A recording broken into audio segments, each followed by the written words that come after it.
I'd like to call to order the special city council meeting of Tuesday, June 17th, here in council chambers in Palo Alto. And will the clerk please call the roll? Yes, sir. Councilmember Rectal. Here.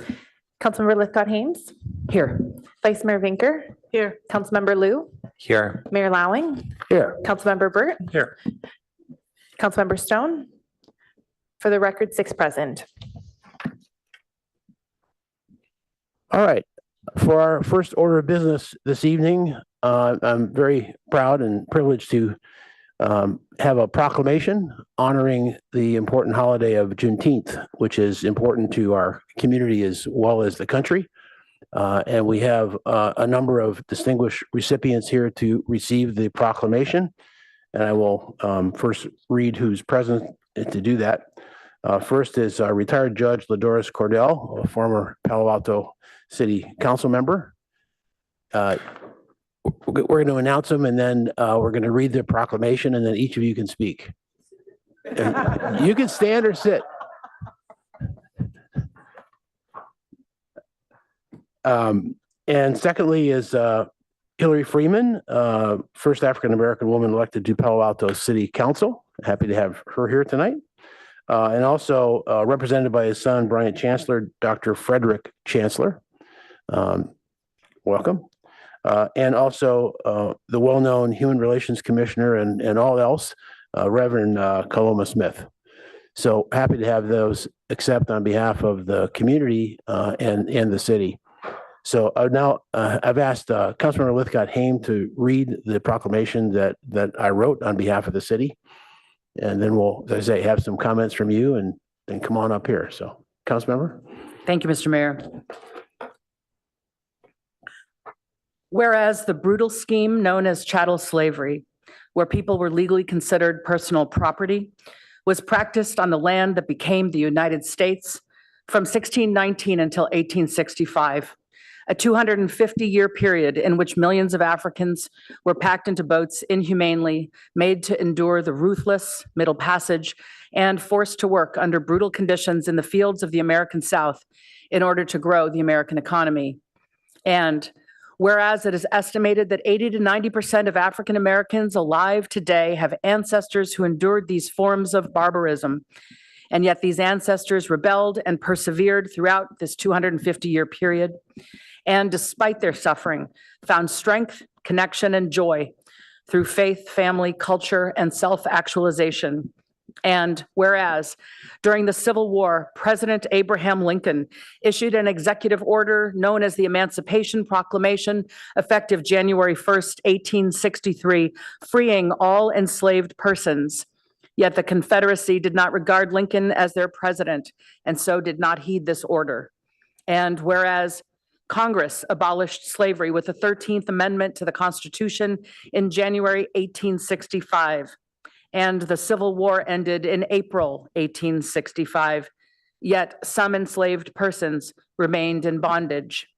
And whereas weeks after the Civil War ended, on June 19th, 1865, enslaved people in Texas learned of Union Army Major General Gordon Granger's General Order Number 3, which read, "The people of Texas are informed that, in accordance with a proclamation from the Executive of the United States, all slaves are free.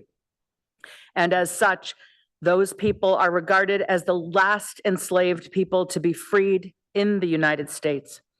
Yet the African American community would continue to fight for full equality from that point to the present day. And whereas June 19th is now officially observed as Juneteenth, which is a nationally recognized day that celebrates the liberation, perseverance, heritage, and achievements of African American people in the United States. Now, therefore, Ed Lowing, Mayor of the City of Palo Alto, on behalf of the entire City Council, does hereby proclaim and celebrate June 19th as Juneteenth, and calls upon our community to reaffirm our commitment to celebrating the dignity, worth, and contributions of African Americans, to eradicating hate, racism, and inequity in all its forms, and to an unyielding commitment to the work of justice and hope. Thank you very much, and would welcome you to come to the mic and say a few words, each of you.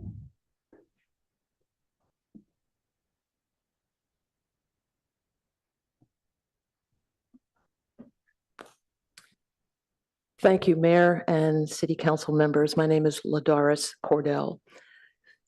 And by virtue of the power and for the purpose aforesaid, I do order and declare that all persons held as slaves within said designated states are and henceforward shall be free, and that the executive government of the United States, including the military and naval authorities thereof, will recognize and maintain the freedom of said persons.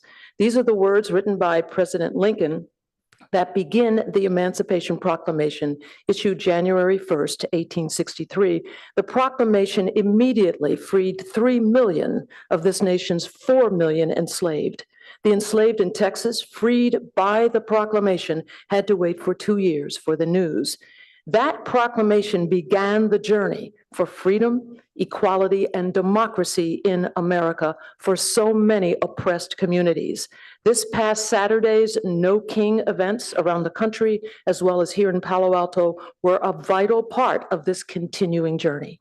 Lincoln closed the Emancipation Proclamation with these words, "And upon this act, sincerely believed to be an act of justice, warranted by the Constitution, upon military necessity, I invoke the considerate judgment of mankind and the gracious favor of Almighty God." Let us all continue to invoke the considerate judgment of the people on this journey to preserve our democracy. Thank you. Thank you very much.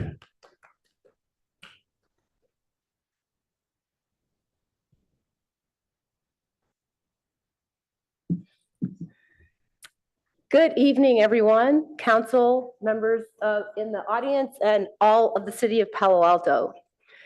I want to thank the city of Palo Alto for recognizing and honoring Juneteenth, an essential moment in American history that marks the end of slavery and the enduring fight for freedom and equality.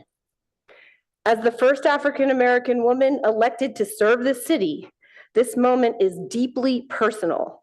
And it reminds me of how far we've come and how much further we must go to ensure that every voice is heard, every history is acknowledged, and that every person is valued. Juneteenth is not just about the past. It is a call to action for justice, for unity, and for a more inclusive future. I'm proud to stand here today knowing that this city is taking meaningful steps to embrace that future. Thank you all. Thank you so much.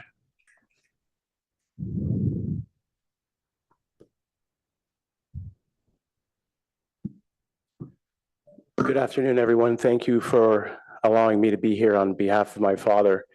He would proudly be here, but he happens to be attending the graduation of his eldest grandchild from the University of Washington, so we applaud her today. My family moved here in 1972 when I was 3.5. My brother was 5.5 years old, and it was a place where it was not as diverse as it is today, but it was a place where we were, for the most part, feeling comfortable and well received.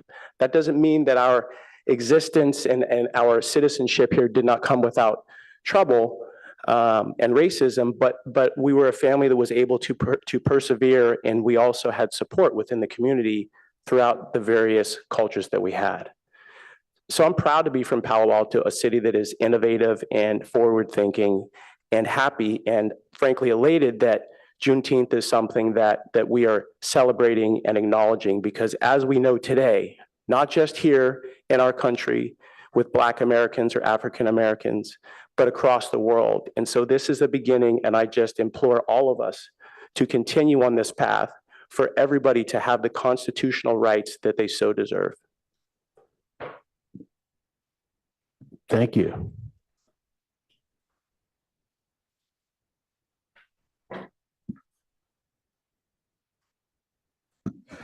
Good afternoon.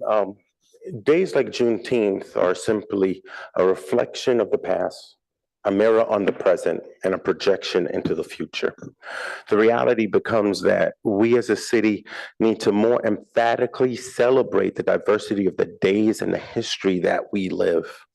We live in a place, in a country today that I would posit that many people are trying to whitewash the reality of our history. And I commend the city of Palo Alto for being very distinct and clear in what happened to my ancestors, the challenges they faced, the lies they were told, and the freedom they were robbed of until they were free. So thank you. Thank you. We would welcome all of you to come up on the dais and receive the proclamation and take a couple of photos. I did. Yep.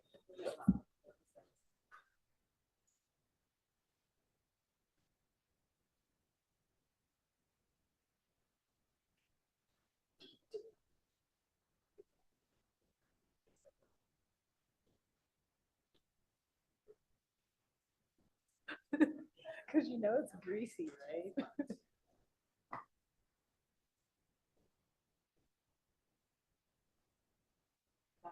Camera is always the worst. I'm like, every picture you take is so.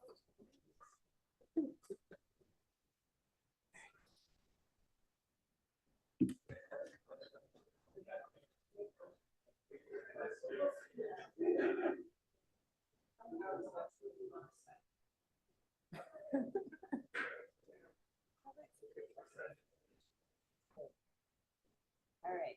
That one's tighten in. All right, there's gonna be about 5 different pictures. Just keep smiling. 1, 2, 3, 1, 2, 3. Keep smiling, please. All right, 1, 2, 3, 1, 2, 3. All right, thank you.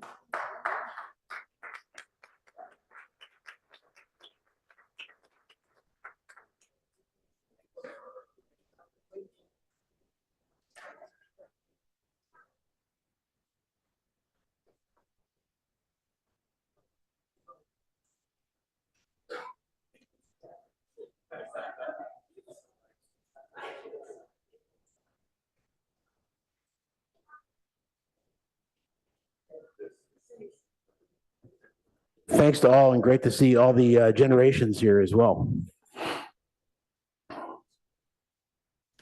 Our second item tonight is a closed session, conference with labor negotiations. It's scheduled to run from now until 6:20, but as always, those times are an estimate. It could be earlier or later. Is there any public comment on that? No, Mayor, for the record, there are no requests to speak and no hands are raised. Okay, thank you. Then I'll entertain a motion to go into closed session. I so move. Second.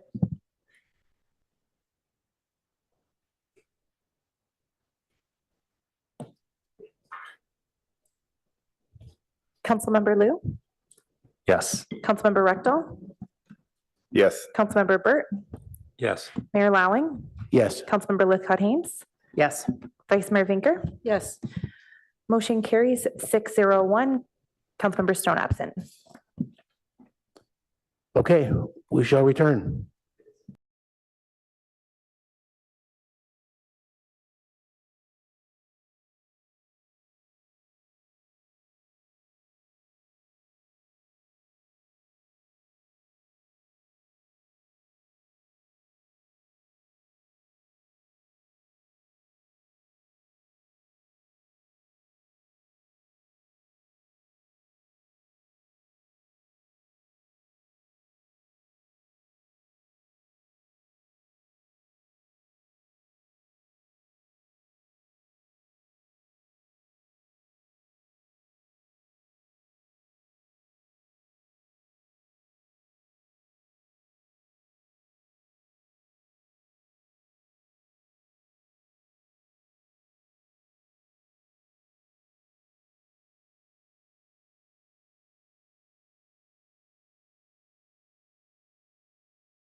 Okay, council is back.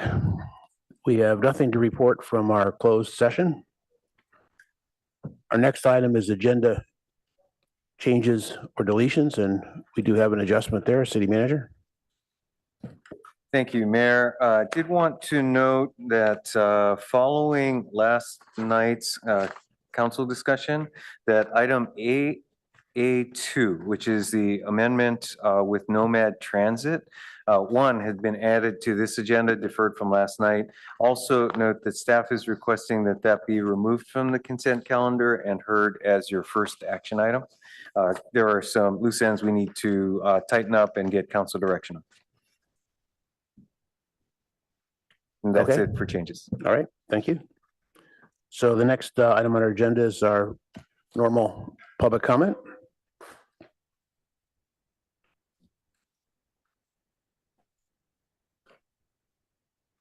We're already running over a half hour behind, so. We have 3 requests to speak. Our first speaker is Maura O. Good evening, Mayor Lowing, Vice Mayor Vinker, City Council members, City Manager Shikata, and staff. My name is Maura Oman. I'm a resident of Palo Alto and Executive Director of YCS Youth Community Service. I'm here tonight to simply express my deep gratitude to each of you and the many staff members who put in countless hours to serve our community.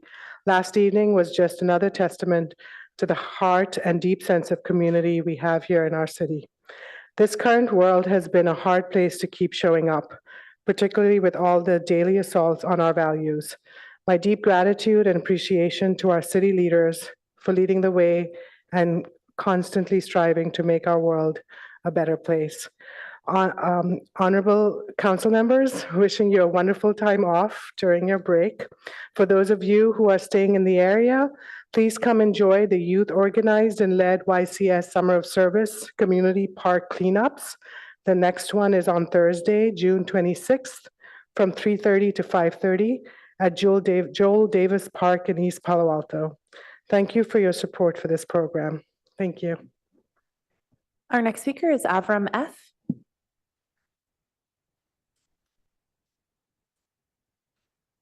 Okay, I still love all of you, just like last night. So for many years, I like to entertain myself by playing the blues. I'm blues harp. I love the blues. I'm not going to play it tonight, but this one is called Buzzsaw Blues, and it's dedicated to my brother Man, a popular shout-down artist known only as the Zionist, who performed here live in Chambers last night. Seriously, I've never seen that gentleman before that was sitting back there, did his little disruption routine, who yelled out during my talk. I had no idea what his politics were until he apparently went off script during his own oral communications, as you would call. He was going to talk about rent control, but instead he pled guilty as charged right here in these chambers to being a warmongering, take out Iran kind of Zionist. His behavior was right out of the synagogue training book. Never allow anyone to criticize, even in the gentlest form, in the softest form, the state of Israel. I suspect that the white supremacist Zionist gentleman was actually responding to his cult training that he received probably since he was a young boy and was stuck in a Zionist synagogue.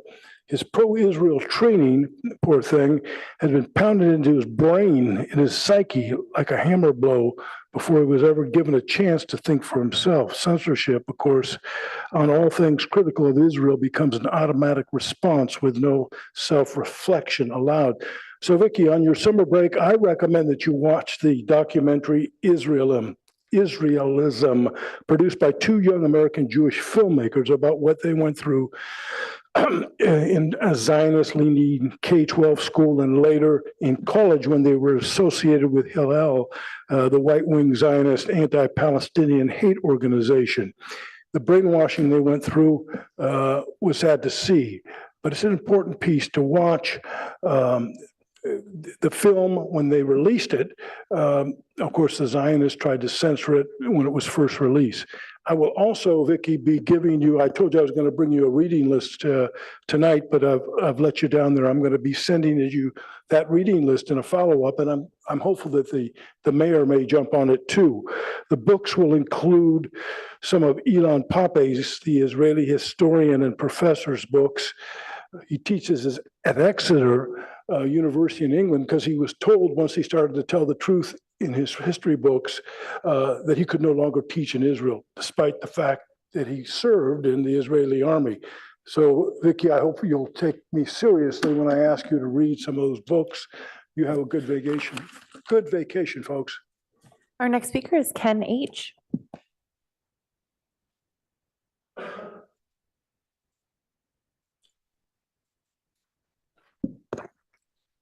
Good evening. I'm Ken Horowitz, and I'm going to talk about my favorite subject. You may have seen the article in the Mercury News just a couple of days ago. Sugar is making our kids sick.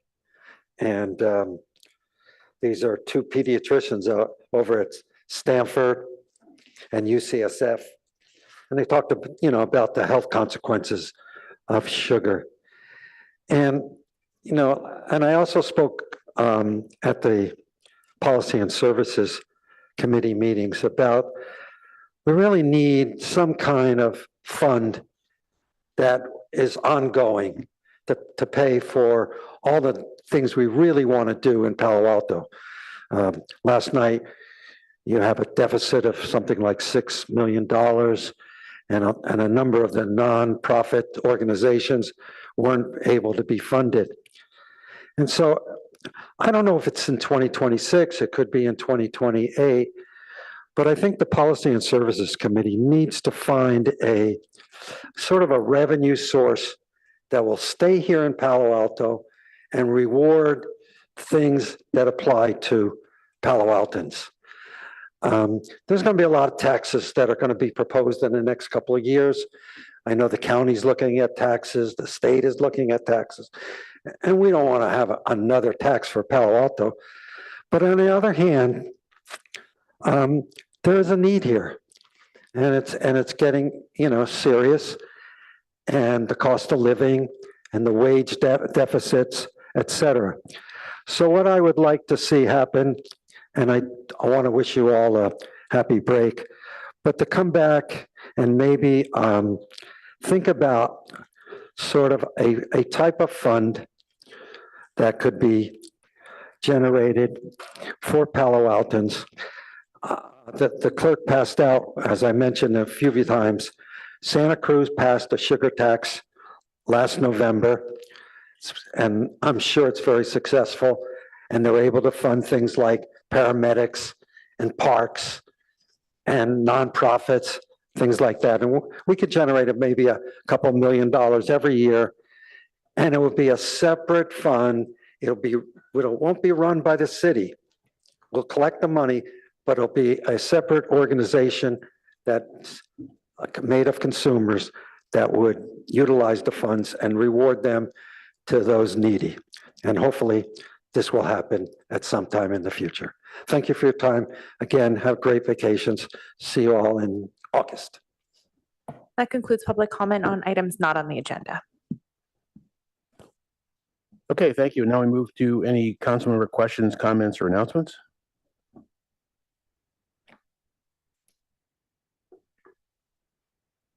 Vice Mayor Vinker. Yeah, just super quickly, since we won't be back until August, just wanted to mention that this Friday is the ABAG, Association of Bay Area Governments General Assembly that just happens once a year when the various local and county, a delegate from each entity comes together. That'll happen this Friday. I'm the city's delegates. We will review and approve the budget. It is budget season everywhere, and the work program for the next fiscal year. And then finally, again, since this is Pride Month, we don't yet have a Pride event here in this city, but the San Francisco Pride Parade will be Saturday, June 29th, and I'm excited to be walking in it with the actually with the Bay Area Air District, and actually probably not walking, but riding an electric bus. So that is the hope. So anyway, with that, thank you all, and after tonight, have a good summer. See you in August. Okay, thank you. The next item is the consent calendar. There were a number of at places memos on item 15 is in the packet, right? Mahia is in the binders. So if you haven't had a chance to take a look at that, I'm gonna take a moment for you to look at that.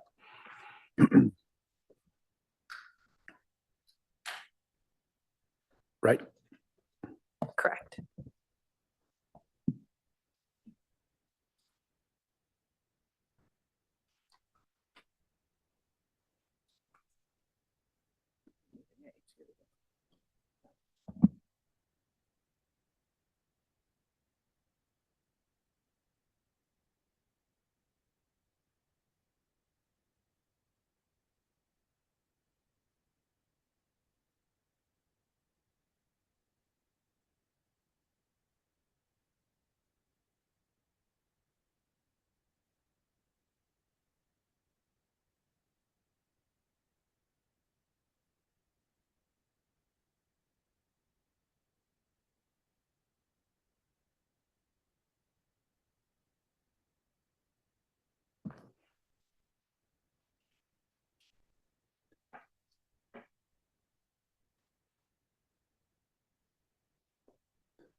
Okay, and then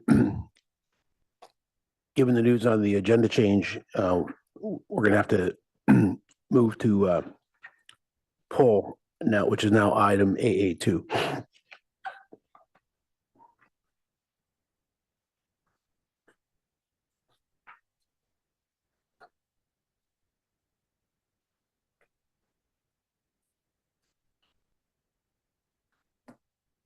Oh, yeah.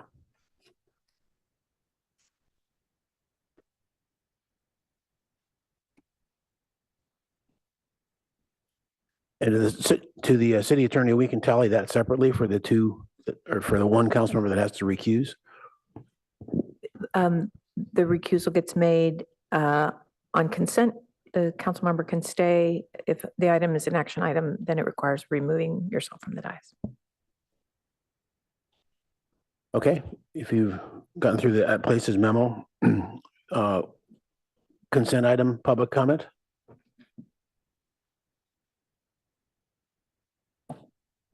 Yes, we have 2 requests to speak.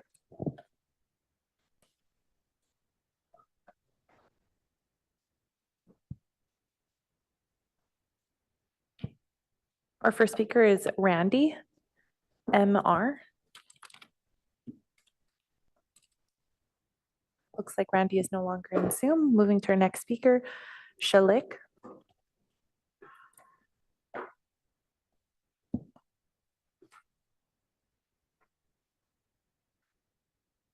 You should be able to unmute yourself and speak.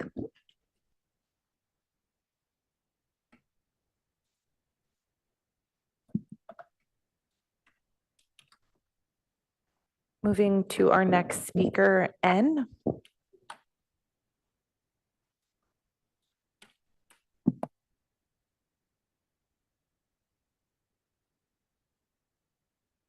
Can you hear me?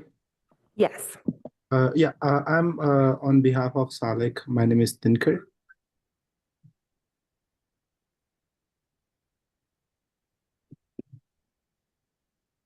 Are you making public comments on consent calendar items 2 through 16? No. Okay. Looks like we have no public comment. Okay. So now in addition to 1AA, I think it's called, sorry, AA2, in addition to that, which needs to be pulled, then are there any other polls on this list of 2 to 16? Or no votes?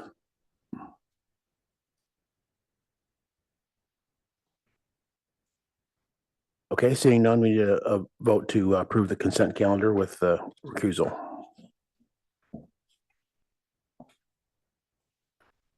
So moved. Second. Was not pulled. Yeah, perhaps just in terms of procedurally making sure we're clear. I think AA2 is already being removed and will be on the action That's right. agenda. Right. So your motion really only covers items 2 through 16. Right.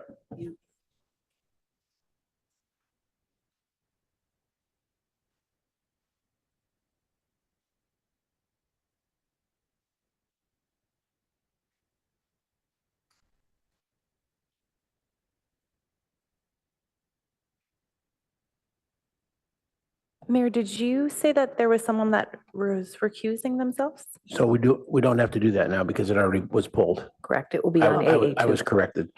Got it. All right, taking the vote. Councilmember Lithcott Hames, Yes. Vice Mayor Vinker, Yes. Councilmember Rectal, Yes. Councilmember Burt, Mayor Lowing, Yes. Councilmember Lou. Yes. For the motion, for the record, motion carries at 6-0-1. Councilmember Stone absent. All right. So now we'll tee up what has become our first action item. Yes, and as staff moves into position on AA2, I will note that I will need to recuse myself, given the funding for this item, partially coming from Stanford University and FPPC's opinion at this point that I have a conflict based on my wife's employment with Stanford Healthcare. And I will be recusing myself as well, based on the Stanford interest in the matter and my conflict based on my legal work for Stanford. Councilmember Burt? Well, it looks like we're already seated, but I was going to question whether AA2 shouldn't follow the number 16, given the public participation in 16 and not likely on AA2. 6.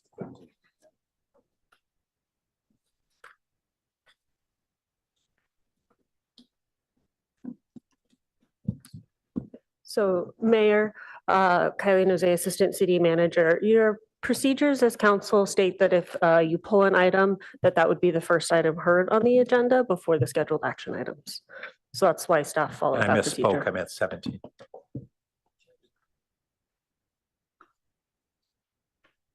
Yeah, but we do changes to agendas all the time. Right, but this isn't meant to be a very long item. That's, staff are not anticipating it being long. Pardon? Staff are not anticipating a long presentation.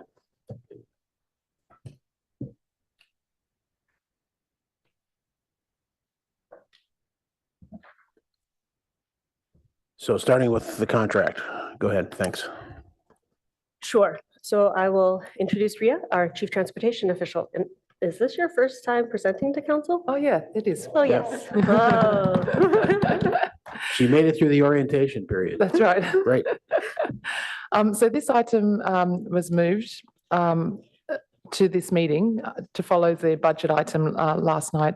During that budget item, City Council provided some input to fund the Palo Alto Link program for 6 months rather than 12 months, which actually affects the contract item that is addressed in this item. So staff has taken the last 24 hours to think through the input that we received last night. We heard you. We heard your concerns about the cost and cost effectiveness of the Palo Alto Link service. We heard your desire to be smart and responsible with, using taxpayers' money. And so we would like to ask City Council to consider a transition plan or a wind down plan for the service, and Transportation Planning Manager Nate Baird is going to present some background, the implications of the direction, and also an updated staff recommendation following last night's discussion. So again, the Palo Alto Link grew out of council's direction to us to look into on-demand transit a few years back.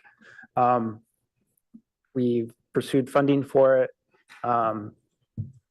received significant contributions from VTA, Transportation for Clean Fund Act, for Clean Air Act, as well as from Stanford Research Park.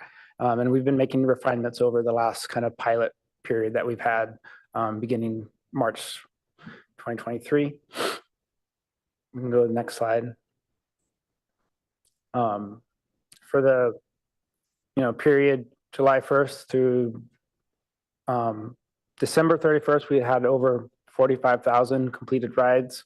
There's definitely a sense that we wanted to be serving vulnerable users, and I would say we have a significant amount of seniors, people with disabilities, veterans who use the service. These stats are not additive. In a survey we did, these would probably be about 40% of our ridership are in these categories. Next slide. We really want to kind of give you a chance to ask us questions and to kind of talk through what some of the implications are, particularly for those vulnerable users who we will not have a kind of a replacement in mind or a plan for them come January 1st. We will also need to sort of kind of coordinate with Stanford Research Park how to wind down their contribution and service. And we've talked to VIA and No Bad Transit. They're willing to work with us to wind this down or to think through other options for moving forward. We wanted to just discuss it with you all a bit more. Next slide. So I'd really like to consider the original proposal for just continuing through June 2026. We do have a couple grant applications in that we've not heard back yet, which would go quite significantly toward providing the service again this coming year. We will know shortly. Regardless of those grants, it is time to kind of consider winding down the pilot service and thinking through what's next. And we'd like a few months' time to kind of think through what a wind down plan versus a transition plan could look like and what those options would be. That would definitely take us about a year. We don't have that. The current winding us down by December 31st would not give us enough time to think through what to replace it with.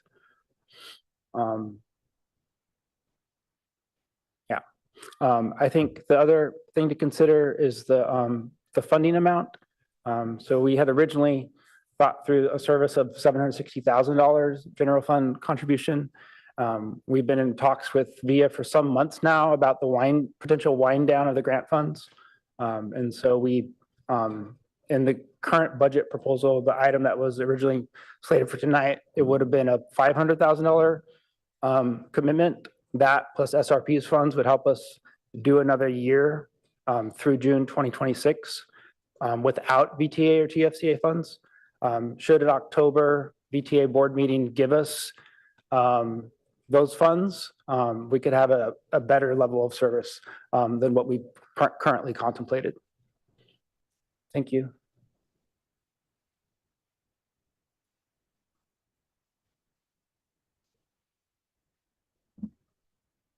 Okay, given that this is now an action item, we're gonna have to take public comment on that as well.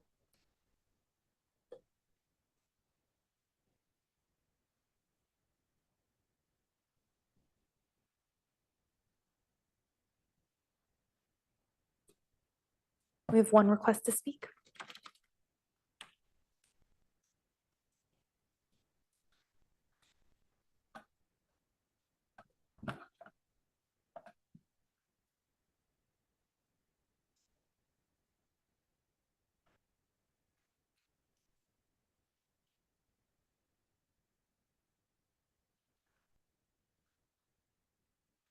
Our first speaker is Joe M.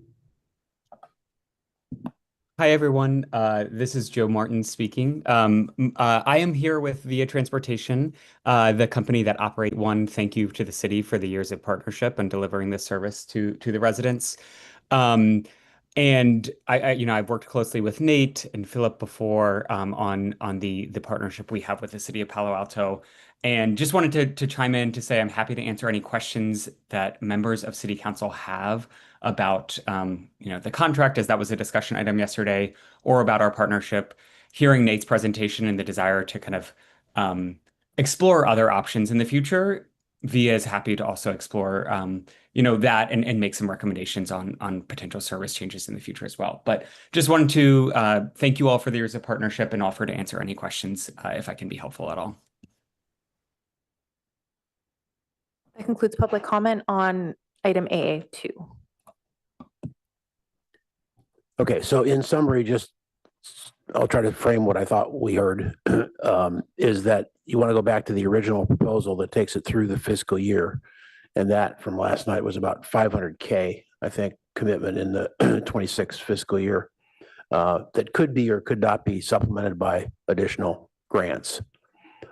And terminating it earlier, you don't have time to discuss other alternatives in a 6-month time frame, which is why you need 12 months. Is that the essence of your presentation? Okay, let's take it to the dais for comment.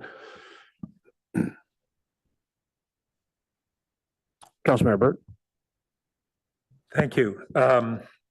So first, I want to make sure we're clear that this is not a concern over VIA's performance. It's really about our budget and the amount of subsidy that the city has to put in a period where we're projecting deficits. On the there's the VTA grant. Is there another grant we're applying for? We have reapplied for the Transportation for Clean Air grant. So we received that is applicable to the current fiscal year that's ending, and we've renewed our request for the subsequent year as well. And do we have a sense of the likelihood we'll receive that and the amount with that grant? We requested 456,000. Last year we received 441,000. It's hard to tell. It seemed like there was money available. Okay. We believe that they were undersubscribed this year, so pretty good chance. Okay, that's helpful. On the VTA grant, similar question. What's the amount? What do you think is the likelihood, especially given that VTA is now projecting deficits? This is it would come out of the set aside for innovative transit funds. Originally, those funds were only available to new programs. They did change those rules recently. I think part of our advocacy as a city to be able to ask for renewals. Again, the request would be about the same. We received 2 million originally. We requested 1.4 million. Okay, and then I think maybe it was just in referring to the VTA grant, but maybe it applies to the other ones. I thought I understood you to say if we got that, we would look at expanding service above the service level we're planning. That was part of the plan that we presented to them. It did involve some city match. We would probably need to have some further discussion with them if we wanted to extend it further. I think that might be a possibility. That program is through 27. So we could consider, there's some additional conversation to be had with VTA potentially. Well, given that our concern is to try to reduce the subsidy that we're having to put in, if we got the grant and expanded the service and it didn't reduce our subsidy, that doesn't really help address that issue. Are we obligated to expand the service because of that's how we frame the grant? And how many dollars was that grant application for? So the VTA grant was for 1.4 million. Got it. And they will be going to the board in October. So again, the idea really would be to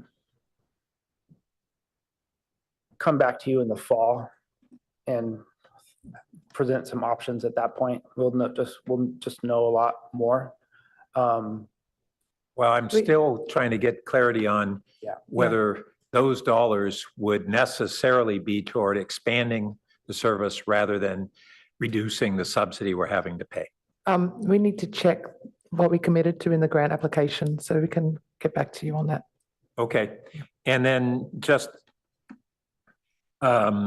something that we haven't had a chance to talk about, and we probably won't have the opportunity to go in depth tonight, which is the point you made that there are users who treat this as somewhat of a lifeline or near that, and they're the elderly who may not be able to drive. There are youth who don't drive yet, but we've geo-fenced it during school commute hours so that they're not using a taxi instead of riding their bikes to school. and then other people who are disabled and may need it. Although this doesn't have wheelchair kind of capabilities.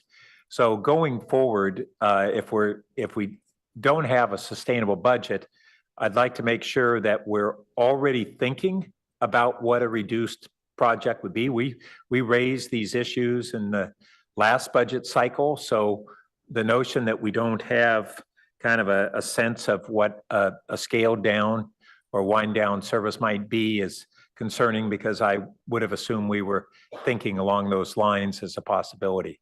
So I don't want us to wait until we have those answers to begin to think about what that plan B might look like. Yeah, again, I think we will need to work this out with VTA, but I would say VTA and VIA have been flexible about this program. It is what's considered innovative. The whole idea is that these are innovative transit model.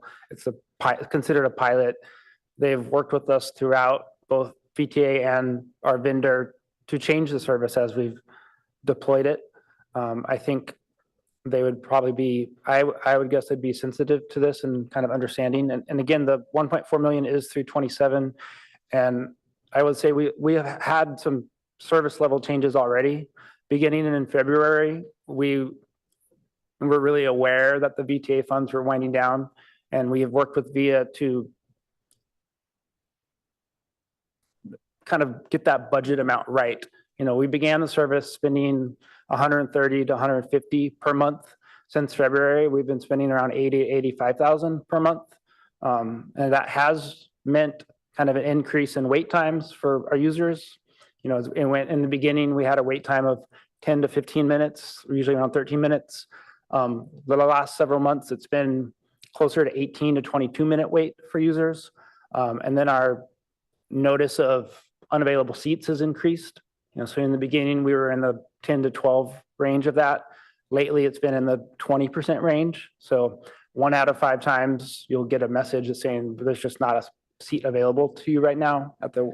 I would suggest that if moving forward, we looked at less subsidy for those who were not in need, then we'd have less of that ridership and make the seats more available for those who truly are in need. And lastly, I'll just note that the VTA board has been expressing concerns on the sustainability of these programs that are going on in pilots in a number of cities.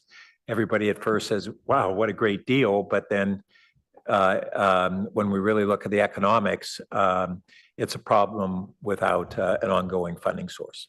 Thank you. Yeah, I want to comment and completely endorse everything that Councilmember Burt said and sort of double down on the last point, which was going to be my core point anyway. And that is, you know, we're in the order of magnitude of $2 million in grants to keep this alive, even with our own $500,000. That's not sustainable. That's not a pilot that can be rolled out.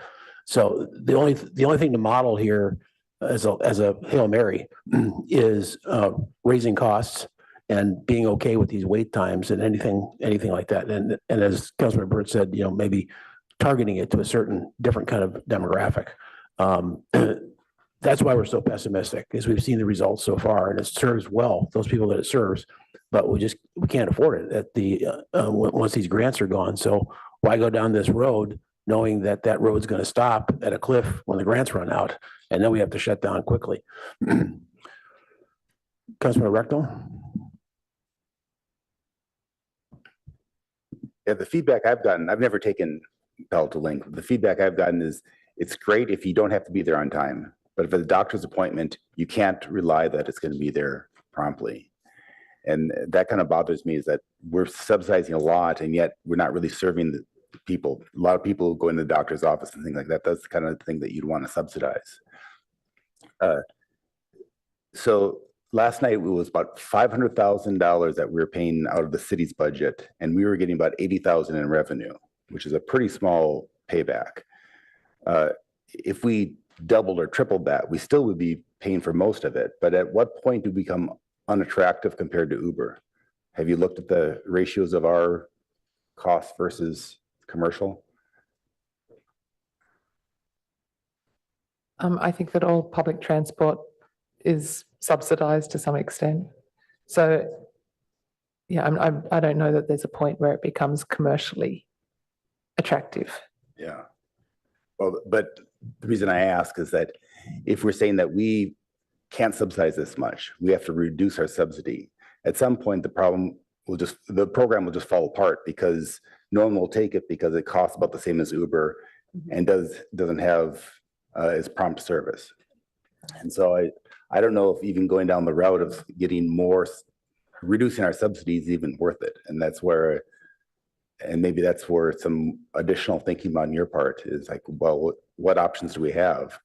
I don't know what other options apart from maybe restricting it to just to disabled or seniors. Really focusing in it and saying we only will service those people. Does VTA have a disabled transit? Yes, they have paratransit option. And just a note on the this server, the Palo Alto link, it also is ADA accessible. You need to note if you need accommodations. So there are some vehicles that are equipped with wheelchair lifts. And what are the restrictions for VTA for their paratransit? Do you have to be disabled? Yeah, I think you do need to register, and I think that also it requires 24-hour notice. That's my understanding. How about a senior citizen with a walker? Would that be considered eligible? Yes. Okay. And I would assume, do you want to bring up that chart that showed the classes of people? And while staff is doing that, I think council members, you're actually hitting on what staff is recommending is give us the time we hear you, that it's unsustainable with the grant funding and the service levels and where we're at financially, and that you're seeking staff's guidance on what are some alternatives. And so really what's before you is staff's recommending that to give us that time to go do that analysis and come back to you. And ultimately the need to evaluate. And so that's going to take time. And then the transition between any services would also take time. And so that, I don't think we have all of the answers you're looking for tonight, but that's really what we're seeking to create the space for. Yeah, I'm kind of pessimistic. Can't see a route that we can make this work, but I'm willing to give you time to think about it. But I also don't want to give you time hoping for a Hail Mary. And if we don't think it's realistic, then maybe we should just cut our losses. But if you think there is some realistic chance, then I'd be inclined to let you have that realistic chance. Thank you. Councilmember Lithgow Ames. Thank you, Mr. Mayor. Thank you to the staff for your presentation. Sticking with this slide, please, slide one. I believe when the presentation was made,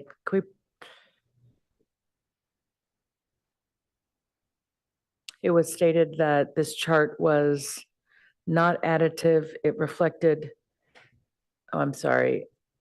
At the bottom of that bar chart, it said one. They all say one. Look at that. There we go. I believe you said that this represented 40% of the riders?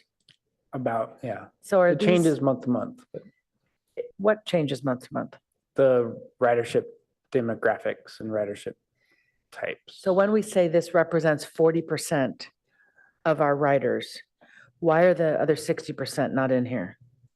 We're trying to highlight in this bar chart our most vulnerable users, which would be about the 40% rather So than we the think 60 that 40% of all riders are most vulnerable. in these categories. In these, so of the 40% that are the most vulnerable, close to 30% of the 40% are seniors. No, that's 30% of the total. 30% of the total ridership is seniors. Okay. But they could be a senior Okay. plus a vet plus a Okay, person I with a see. disability. So I you got it. can't just add them up because it could Okay. be the same person.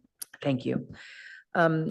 My concern here, I think, is procedural in that this item was before us on consent.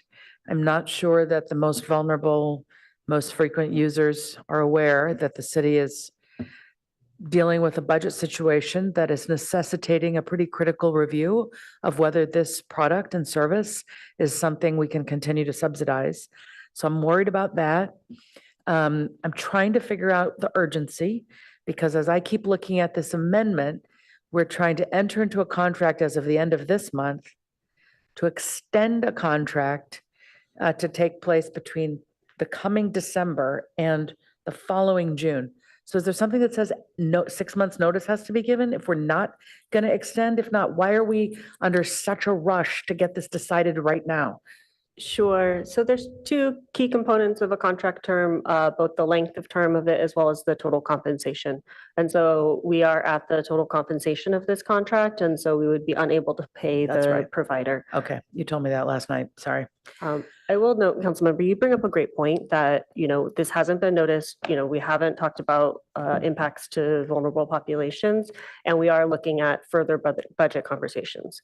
We're going to bring those budget conversations to the Finance Committee in August, and so that is a forum for us to continue to look at this subsidy and the continued operation of this as part of kind of that process in balancing and where the priorities are of the council. It fits in, frankly, really nicely with the referral that council just approved yesterday. Okay, that's it for me. Thank you. So could I just ask what I think I heard? I think what I heard is that it's the length of the contract total, not the length, sorry, the contract total that has to be addressed right now. And even if we approve this for a year, the city's going to negotiate with the partner. And so we might terminate it early. And that's still a possibility? No, the termination clause doesn't allow for an early termination unless we renegotiated with the provider. So the contract as provided doesn't have an early termination clause. So if that is something that council's looking at doing, then we would need to renegotiate with the provider to put that in. I will say some business like this will need some wind out time. Obviously, there's staff, there's equipment, et cetera. But I think staff's standpoint is that even the evaluation of alternative services is going to take time. Your decision-making, obviously, on the subsidy is going to take time, and then the transition. So let's say we want to transition to a new service or some other alternative. There's going to be time to either re-procure another provider, organize with VTA or other regional partners on this. And so staff estimates this will take a year to do the engagement, to do the analysis, and to do the transition. And so, we think that 6 months is an insufficient amount of time in order to accomplish all of those tasks. And perhaps I can add that in the event that we do the analysis, we come to council and council decides to wind it down, that could probably happen sooner as well if we were able to negotiate that with Nomad. It would have to, because we need to, notify users and start to provide alternatives for them, not just, all at once. So. Yep. I was hoping that in the negotiations that we could, if we wanted to and could wind it down and stop it in 9 months as opposed to 12 months, we'd have that option. But I'm hearing that that's at least not legally in the place right now. But we did hear the partners say that they want to cooperate with us. So maybe that's still something that could happen out of, goodwill and ongoing relationship. All right. I don't see any other lights. Oops. One last question.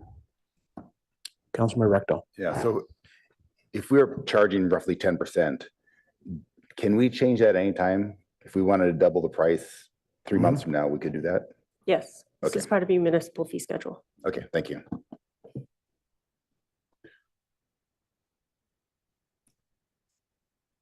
Okay.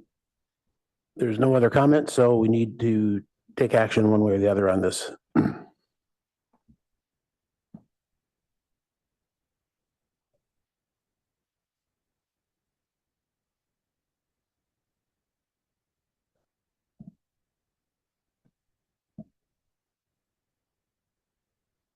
It doesn't seem like we're going to get any further information or further data, so.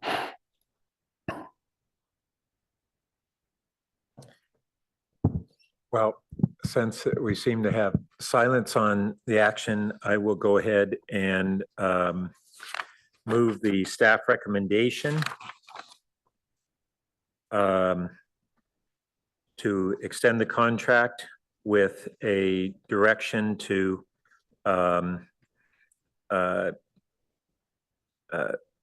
work with the provider to assure that we have the prerogative to adjust the program either in its service or length over the next year. So, and I'll just say that's based on what the provider indicated in terms of cooperation on that. I'll second.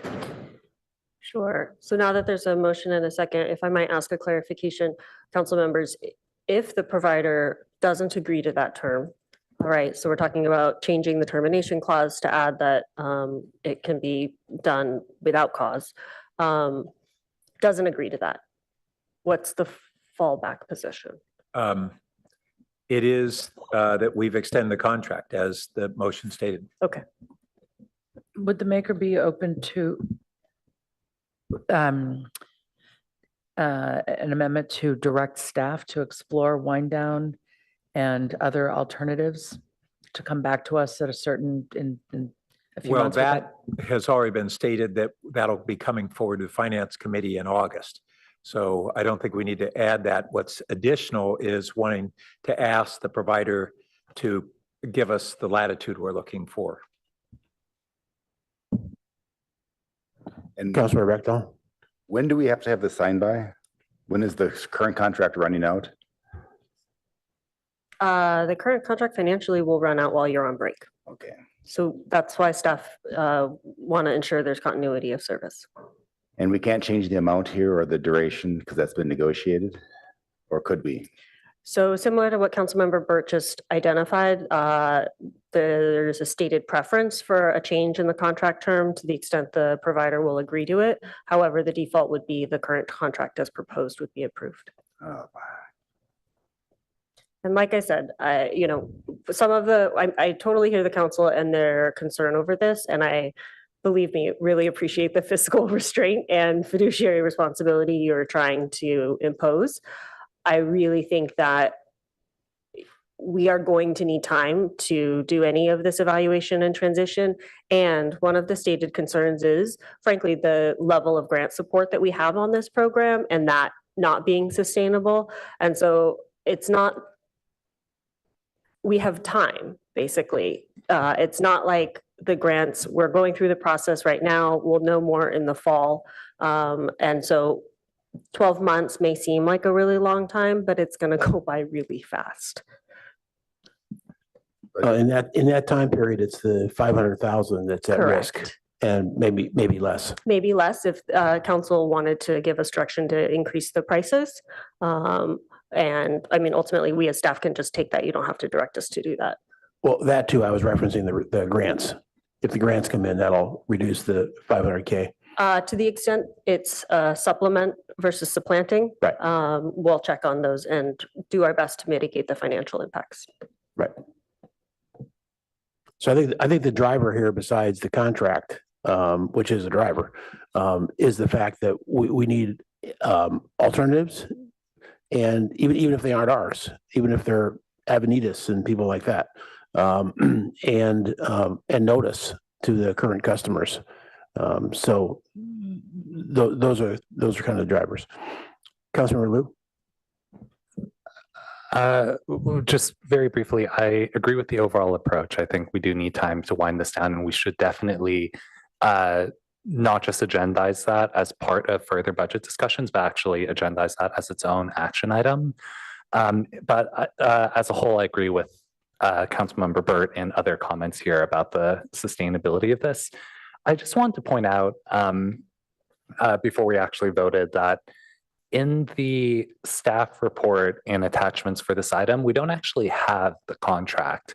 We've attached a attachment B, which is links to like the third amendment to the contract, which references a section 19 that describes how termination will work, but we don't actually, we have the amendment to the contract, but we don't actually have the substantive contract. And so we have a report from staff on it. Right. I know, but like I want to read the contract as we were talking about the termination terms, but I can't do that because it's not in the packet. Though I appreciate that staff has looked at the contract. So yeah, I'd be happy to move forward with the motion that I think is already on the table. Okay, any other comments? Motion is on the table and on the screen now, so.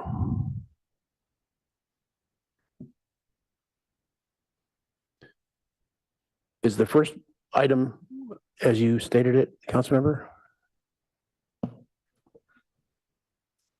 Yes. And council members, if I might add on number 4, if we can add the clause to the extent possible. That's fine. Thank you.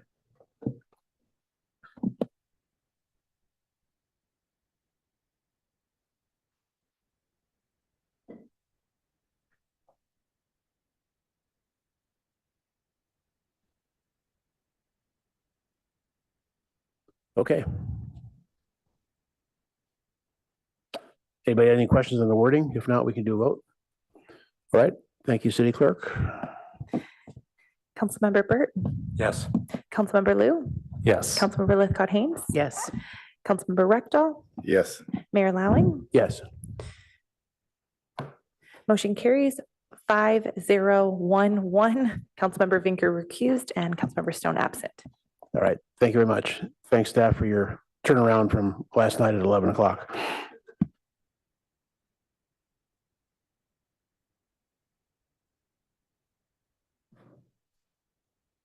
So what turned out to be our second action item is coming up now. And this has to do with our car-free California Avenue under PMC Chapter 1211.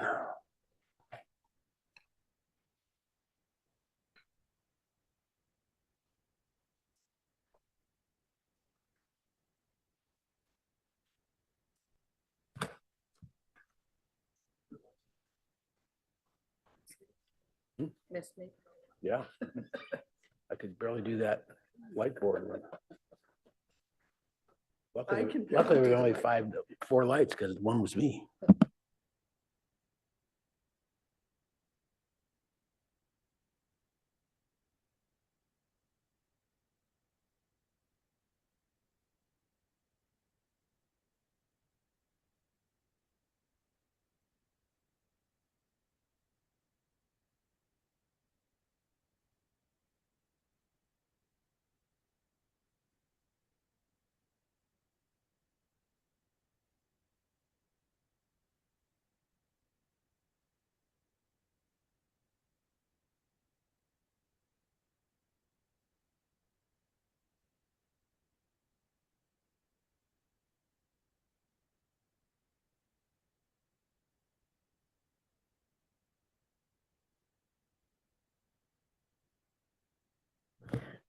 All right, Mayor, members of the council, let me go ahead and get us started. The primary presentation this evening will be from Bruce Fukuji, representing really our interdepartmental team, coming out of the city manager's office, but reflecting a variety of departments that have been working quite intensively on establishing a path forward for our long-term operation on and activation of California Avenue. Let me just, if I could lead off with a comment that this is a really complex issue, and one that I think you've already appreciated, but in the presentation, and I'm sure in the discussion that you have, will really exemplify that complexity. It's complex not because in and of itself it's physically complex or even in any way from a policy perspective complex, but it is complex because of the variety of interests that we are attempting to meet and advance in a common way. So that said, we do have a specific recommendation in front of you, and we have heard, as I'm sure you have, a variety of feedback on the specific recommendations. And as such, it may ultimately be in our best interest to scale back expectations for tonight and to use it as much as anything else as an opportunity to have you express your perspectives on what you're hearing, as well as you obviously will hear from community members. What we really need out of tonight's discussion, if we can get it, relates to the resolution. There is the adoption of a resolution that really allows the continued outdoor dining along California Avenue, because in the absence of that adoption of the resolution, the authorization expires at the end of June. And so that's the essence of what we need. We don't really need specificity on design requirements and the like. Certainly would like to get as much progress on that as we can, but as I think we all recognize, sometimes things aren't ripe for action. But that said, we'll stand by and be prepared to follow your lead and your discussion. So with that, let me ask. Just one question. Yes. Given the items that are on packet page 189 to approve, what about attachment A, the program regulations? Yes. My understanding was that that was something that you wanted to get approved tonight. Yes, that is a recommendation. What I'm telling you is if you're not comfortable making that, taking that action tonight, that we can scale back our expectations. Again, what we need fundamentally is the resolution number 2, adopt a resolution allowing dining and retail encroachments on car-free California Avenue under the municipal code. Perfect. I just wanted to clarify if that's what you also meant. Thank you. I would also like to clarify that that resolution also includes explicitly the imposition of fees for the use of that public space. So that is also a key staff recommendation. But again, beyond that, open for your feedback. So with that, I'd like to ask Mr. Fukuji to proceed. All right, great. Good evening, Bruce Fukuji, Assistant to the City Manager. Great to be here this evening, Mayor and Vice Mayor and council members. So I'm going to walk you through the sort of outdoor activation program. So what I want to go over first is a bit little on the council direction that we got initially, and then talk about some of the key context differences between the existing parklet program and the car-free activation program. A bit about the program itself in terms of location setbacks and other requirements and design elements. I want to talk a little bit about the feedback we've been getting from merchants and some things that we're taking into consideration in response to that. Okay, next. Okay, great, yeah. So, you know, the council direction was to look at how to implement a permanent parklet program that's based on the existing guidance, but also to look how to adjust it for the context differences on California Avenue, and they're pretty considerable. So I'm going to touch base a little bit on what some of those things are, but I think it's helpful just to say the purpose of the document. It's really to allow commercial use of the right-of-way, of the public right-of-way on California Avenue to support the community and economic vitality of that area. So it's really about how to advance, you know, the outdoor dining and music life that's out there, and how to have a streamlined process let's not create undue cost or time delays for merchants to be able to implement things.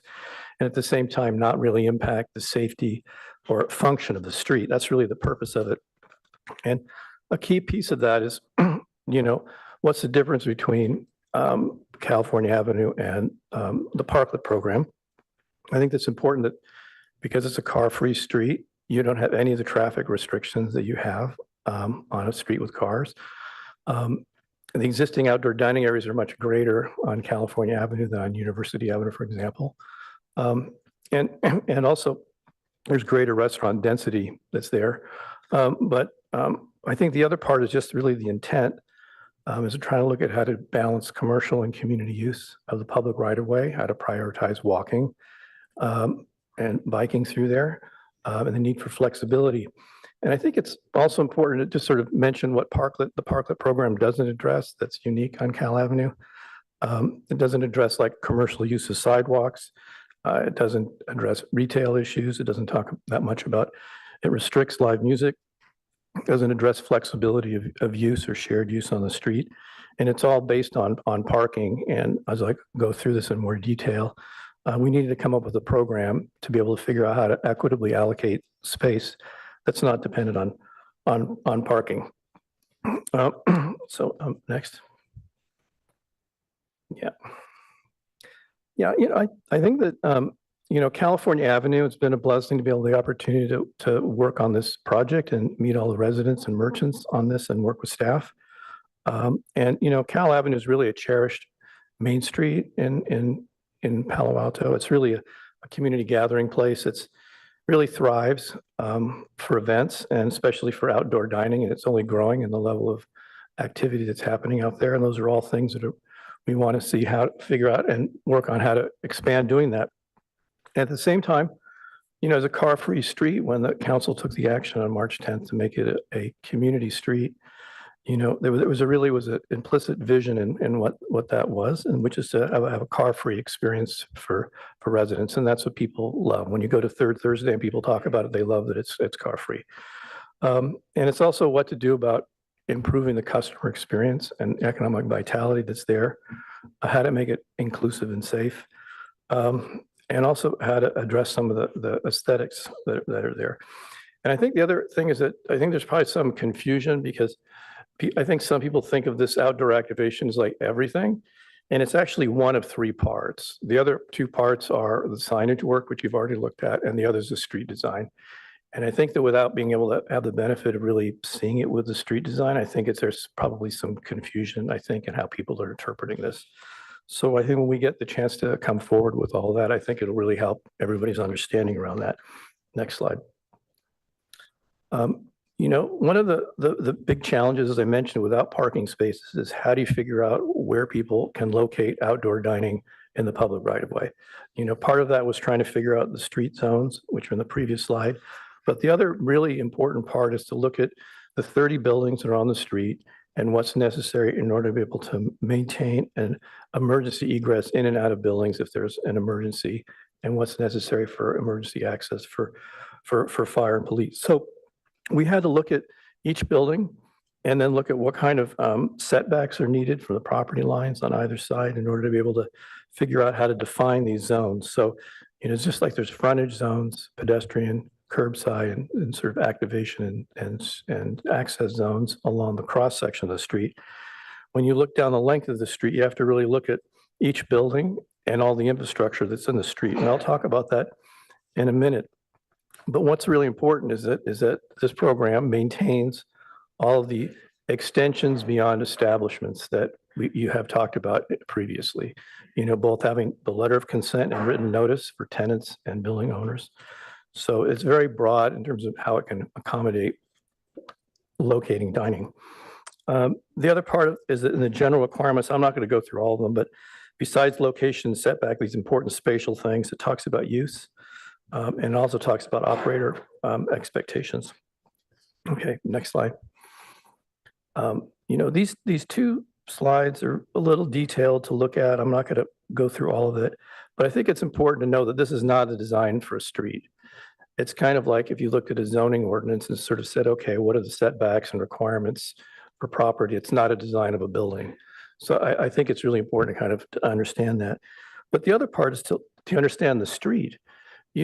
Cal Avenue, when the 2016 design work was done, it was a highly tailored environment to minimize the right-of-way for travelway and to maximize sidewalks. And they did a lot of priorities in that decision around how the street should be configured. And I just want to highlight them because they're kind of really critical in terms of how to think about where outdoor dining takes place. So, at El Camino, you have a median between the streets and you have a bus bay that's over by the bank. All right, and then you have 3 travel lanes that are on the north side of the street. But once you cross sort of Izzy's Bagels and the kind of alley there, you have a very wide sidewalk. It's 22 feet wide. That's actually pretty wide on the south side of the street, but on the north side of the street is narrow. It's 12 feet. So there was this trade-off made to have parallel parking on the south side of the street with wide sidewalks, and then narrow sidewalks with wide diagonal parking on the north side of the street. So it's very different. And then as you go sort of from El Camino towards Mimosa, there was a special place for public art in front of Country Sun. And then there's these pedestrian crossings that take place. So in all of that, we had to identify each building and then look at what the requirements would be to set back in order to provide emergency egress for each building. And that's what this diagram shows. So it shows us for each building where the areas are in terms of frontage, pedestrian zone, curbside, and then sort of activity zone and then access. Can we just go to the next slide, please?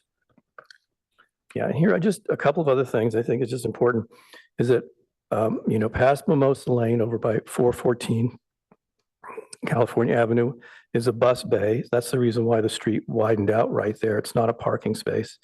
And then you have a very wide sidewalk off of Ash Street, across Ash Street. It's 30 feet wide, it's very wide. And then where Joni's is, it's a little bit wider, 24, 25, and then it gets wide again.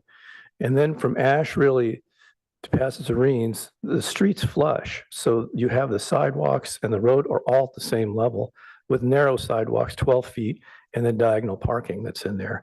And then as you go further east to Birch Street, you have a median, and then you have a bus lane, and then 2 travel lanes on both sides. So, you know, in order to define the access and the setbacks, we had to take in consideration all of those things in order to kind of define that sort of boundary. So it's helpful because that's going to determine a lot around how you think about what kinds of things you can do. Next slide, please. So we're going to talk about the design elements. I'm not going to get in a lot of detail about this, but I think that a couple of things, you know, one is that, and I'll get into more reasoning in a moment about the overhead shelters. But what I want to talk about here, this is an illustration that sort of shows all the different components together. So you have, you know, overhead shelter, large format umbrella, but which has lighting and radiant heating that's in it. This has a platform. Platform provides the benefit of being able to do windscreens that can be attached, and these are retractable around the perimeter. So what you have here is, you know, a strategy to address the winter, and I'll talk about more about merchant feedback in a minute and how we justified this. You know, because really the issue is about, you know, evenings, right? That's when people come out. So what's the weather in the evening? When is it warm? When is it cool? What time of the year do you have wind? And when is it raining? And like, so that's, we're going to get into that in a minute. But one of the main things we learned from thinking about the street is what to do about boundaries that separate out the outdoor activation area from the public right of way or the walking area. So we looked at what to do about planters, railings, and sidewalls, where planters really are an opportunity to just, you know, provide, you know, both the garden elements, you know, color, buffering, and we can get into that in a minute. And then railings and sidewalls are all different ways of being able to help define these boundaries. But the main thing is how to separate outdoor dining yet maintain an open, welcoming environment. And that's really the challenge, because when you see parklets and you walk down a street with parklets, for example, they feel walled off from the street and not open and inviting. So we're trying to figure out how to walk down the center of the street and have an open environment that's inviting so that you can hear and see what's taking place with the dining without it being walled off. And that's why there are these boundary elements. The next slide, please. Yeah. So I'm not going to go through all these things, but just high level, you know, the great thing about platforms, go a little faster. Okay, thanks, Ed. I'm sure you have a lot of comments you want to make. Just the platform continuity sidewalk, planters I went over. On the overhead shelter, sort of large format umbrellas and multi-canopy systems and awnings that can be retractable. And signage, we talked about just having 2 additional signs. The next slide. Just really quickly, we're looking at lighting and electrical being required. I think that's important, where heaters are optional. It could be radiant or propane, either can be approved. And then there was this question about these having heaters attached to umbrellas, and we've looked at, and there's several that are UL compliant, ASTM, NEPA, NFPA, you know, California State Fire Marshal rated for flame resistance. So there are many cases where you have that. But what I want to get to is the next slide real quick. And that's just that, you know, merchant feedback. All right. So equity is a big issue, enabling long-term investment. And are these solutions really working in terms of overhead shelter and heated space and wind protection all year round? We're getting a lot of comments about that. And then a lot of interest in permanent structures, so we can get into that in more detail. Can I go on the next slide, please? I just want to highlight a couple of context things that I think are really important for people to see.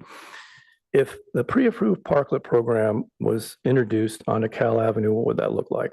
So, you know, here we drew a cross section at the top. You have the parallel parking space, 6 feet wide. You have the diagonal ones, 14.5 feet wide.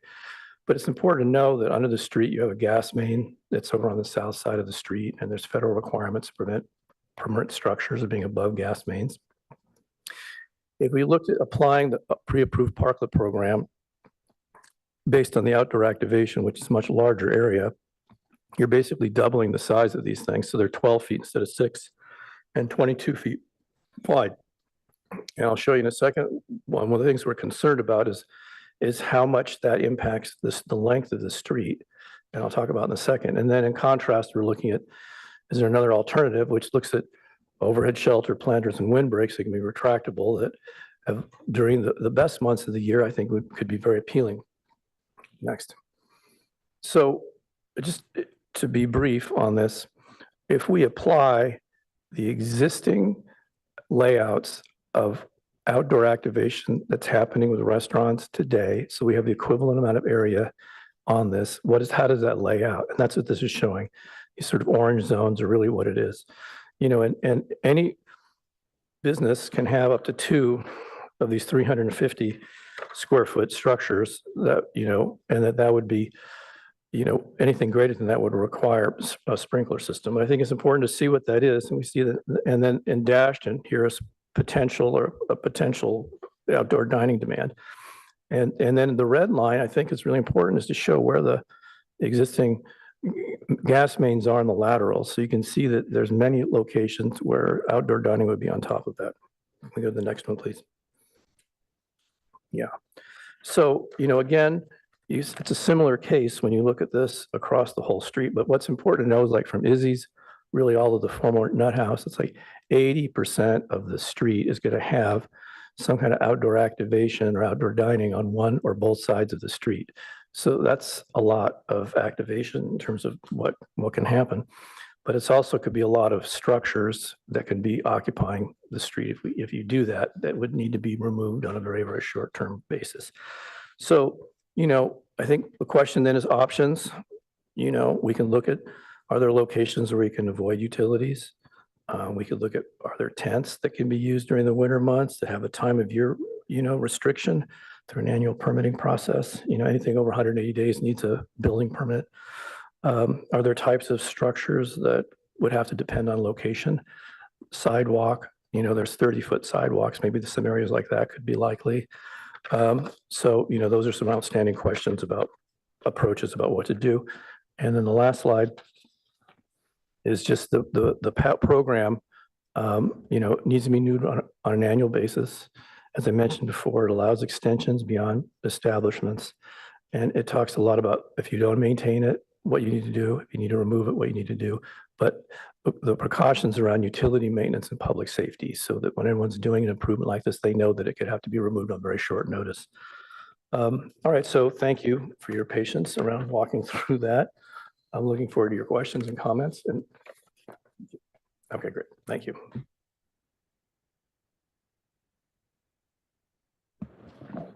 Okay, why don't we go directly to public comment?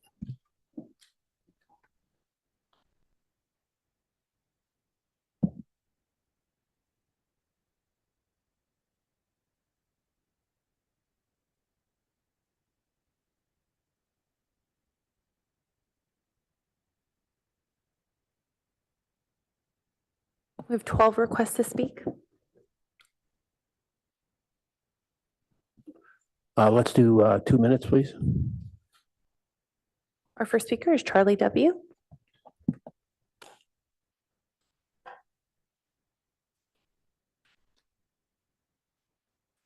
Good evening, Mayor, Vice Mayor, Council, and City staff. Charlie Wydans, Palo Alto Chamber of Commerce.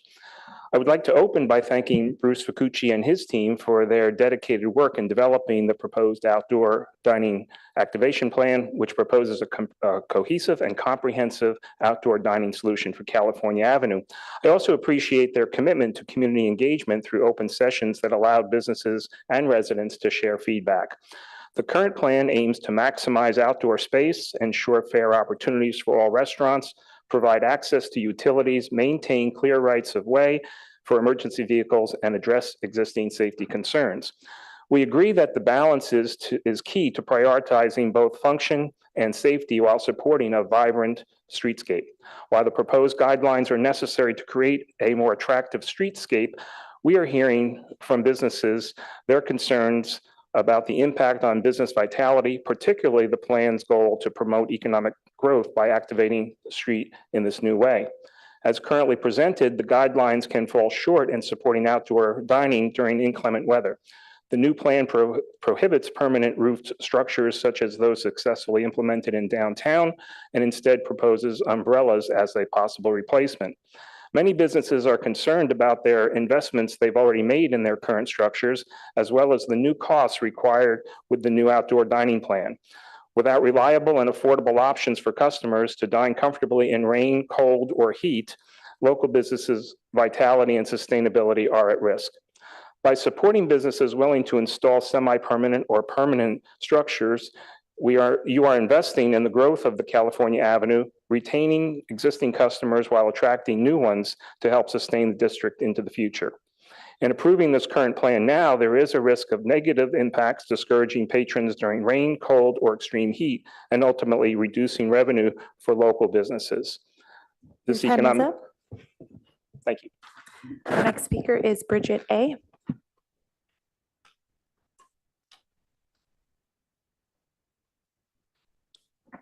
Good evening, Mayor, Vice Mayor, and members of the City Council. My name is Bridget Algie, and I'm a resident of College Terrace and a frequent patron of the California Avenue restaurant scene. Thank you for the opportunity to speak this evening and to share, like Charlie Wadden said, our concerns about the proposed outdoor activation plan. As we consider the future of California Avenue, I strongly encourage the Council to adopt a solution that balances safety, economic vitality, and outdoor dining. The decisions made today will significantly impact the character of our street and the sustainability of our local businesses. While the current plan aims to create a safe, organized, and visually appealing outdoor dining environment, it falls short in supporting businesses during inclement weather, banning permanent outdoor roofed structures, such as those successfully utilized in downtown Palo Alto, and relying on umbrellas as a primary solution is not practical or sustainable. Given our climate, discouraging patrons during cold, rainy, or hot months, combined with the need to rely on unpredictable staff hours in response to weather fluctuations, will negatively impact business revenue and jeopardize long-term viability. The expectation that all dining areas be bordered by planters dulls the creative spirit of the businesses and the unique character of the avenue. Moreover, many establishments have already made substantial financial investments in outdoor dining, and additional transitional costs, especially to comply in a few short months, could threaten their continued success. I urge the Council to consider more flexible, innovative options that support economic stability. Let's look to successful local examples like the Parklet program in Redwood City, not models from very culturally and structurally different streets as our examples. With further dialogue and in partnership with, for example, the Architectural Review Board, we can develop a strategy that ensures outdoor dining remains a reliable year-round option. We also need to safeguard the vitality. Okay. Our next speaker is Barry H., followed by Mike C.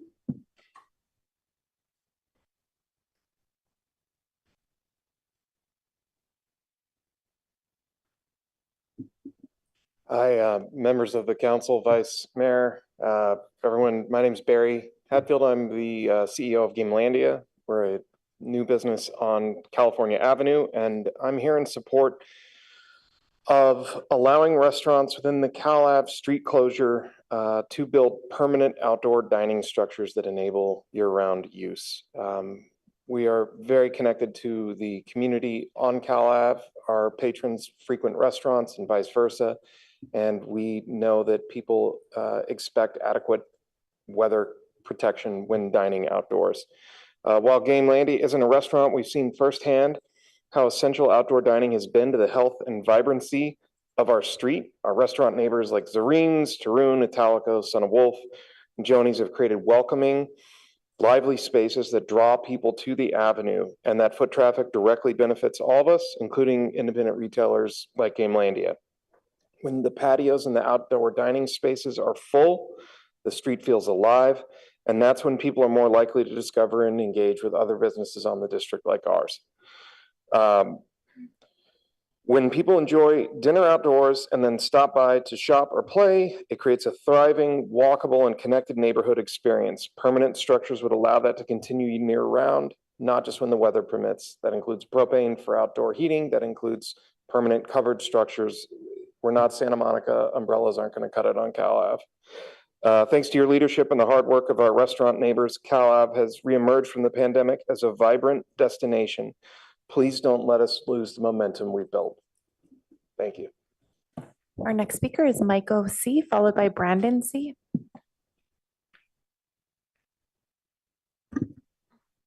Good evening, City Council member, Mayor and Vice Mayor. Bruce, thank you for your hard work. I'm Michael Campilongo, owner of Terone Italico restaurant on California Avenue.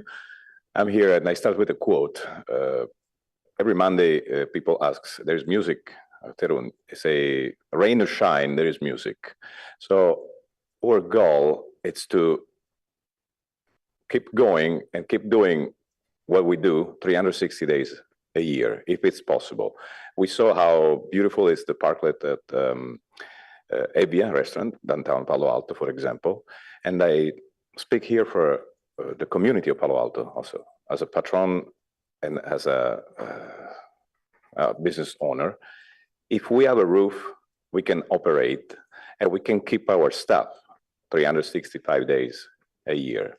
We can survive without, but the goal is to operate the whole year with a roof on the top and creating the vibe, the beautiful community we created on California Avenue. When everything started, I'm talking about COVID, it seemed impossible what is happening right now, but it's happening. Thank you to the City Council for the decision of keeping the street closed. We are right there. We made it this big change for Palo Alto, for our community. And there is one more step, I think.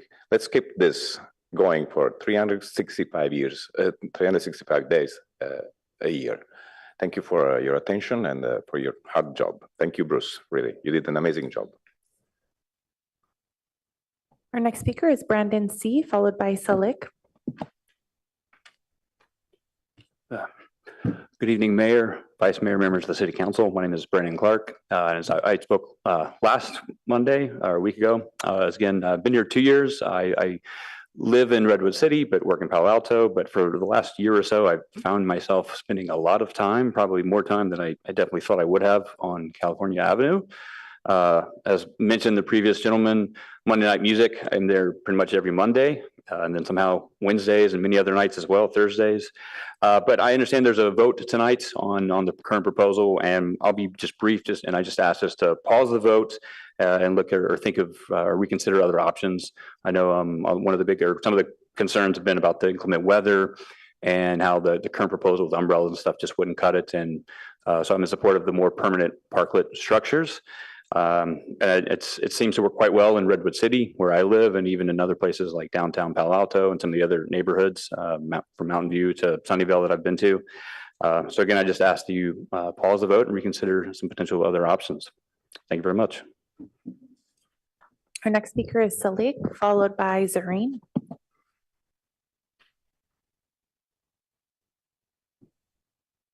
Good evening, and thank you to council members and Bruce for all your work. My name is Salik with Zareen's Restaurant. Regarding the current plan, it, as mentioned, doesn't protect against rain, which is one of the big things we're trying to go against. It's prone to tearing, fading, vulnerable to vandalism. Even the highest grade umbrellas, they are very thin material. This isn't just about comfort, it's about aesthetics and longevity. Umbrellas weather fast. Within a year or two, the street would look run down, kind of how it is, bits and pieces here and there. It wouldn't have the aesthetic appeal that we all want. In regards to the utility and gas line access, cities like San Francisco and Berkeley already have managed this by simply building around these areas. You can put the posts a little bit further and extend the awning past. There are other options, such as building a deck that Bruce proposed already, using that same deck and then building a permanent structure on that would be another option. And in terms of moving them out, agreements such as temporarily closing an area for gas or utility access, or when moving out of a building, you can have the tenants kind of remove whatever structures they have there. In the proposed solution, would basically be let businesses choose if they want to invest hundreds of thousands of dollars in your street. Let them do that. Let them build a beautiful area instead of kind of forcing them to these tents. Again, they're essentially taking up the same amount of space. One of them is much more functional, much more beautiful, and would benefit the street in the long run. At Zorene's, we have around 15,000 people come to Cal Avenue every single week.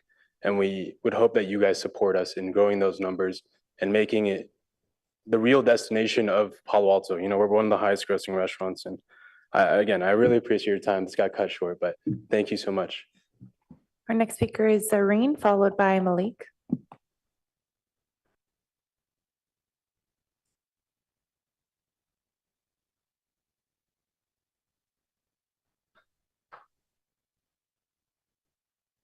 Hi, thank you everyone for your time and for consideration. Thank you, Bruce, for working with us on this. We've been working with an architect to work on a parklet that would allow us to have our guests sit outside even during the weather when it is raining. And having umbrellas will not be a very sustainable as well as comfortable solution for us and our patrons. And we really, really hope that you consider our input and work with us as well as our architect in designing something that works for everyone. Thank you so much. Our next speaker is Malik, followed by Kent W. Good evening. Good evening, council members, neighbors, and members of Palo Alto community. My name is Malik. I am one of the owners of the French Bistro La Bohème. Thank you for giving me the opportunity to speak tonight. Let me be quick and very direct. The idea of umbrella are not the solution. This is a bad idea. Why a bad idea? Well, we have all seen it. When the wind picks up and when it's rain, umbrellas are flying down the street. They are not safe, they don't hold up, and they don't offer real protection from the sun or the weather. This is not just inconvenient, but dangerous for customers, staff, and passers-by. That's the point. So that's why many of, including my team at La Bohème, we choose to invest on gazebos. The structure are secure, weather resistant, and approved by the fire department. Sorry, we paid for them ourselves. We follow every rules. We respected every safety measure, including those required by the fire department. We paid all our city fees, and we have all the receipts and invoices to prove it. Now, after doing everything by the books, everyone sitting behind a desk is telling us to tear down that works and replace it with those umbrellas. That's not just frustration, but it's costly, especially for a small business. We spent already $10,000 for a gazebo, another $2,000 for propane and permits. We already spent money to build safe, beautiful outdoor spaces that bring life to the avenue. And we are forced to remove those gazebos with the new umbrellas. That's another expense. And to be honest, we can afford it. So we have to close then the outside door. That will mean I have to lay off 3 to 4 employees. And I am not the only one in this situation. Your time is up. Thank you. Our next speaker is Kent W, followed by Peter B.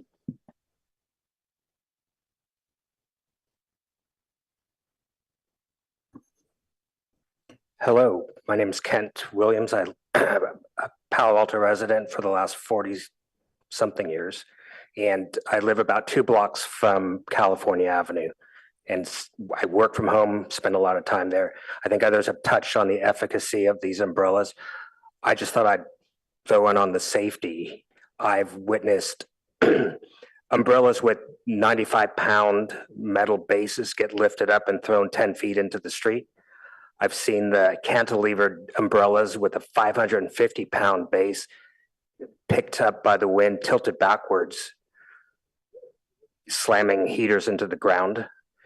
I've seen windscreens, people have attached them to planters that are 6 foot long, 2 feet high, filled.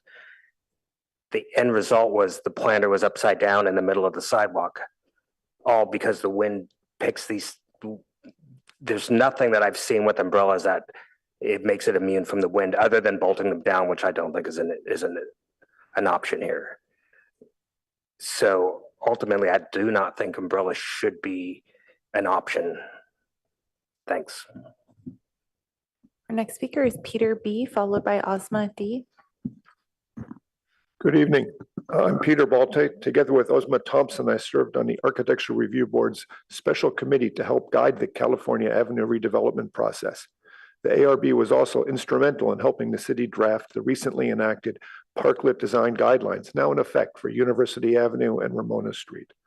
At the request of several city council members, the ARB formed a special committee to provide input on the California Avenue redevelopment project.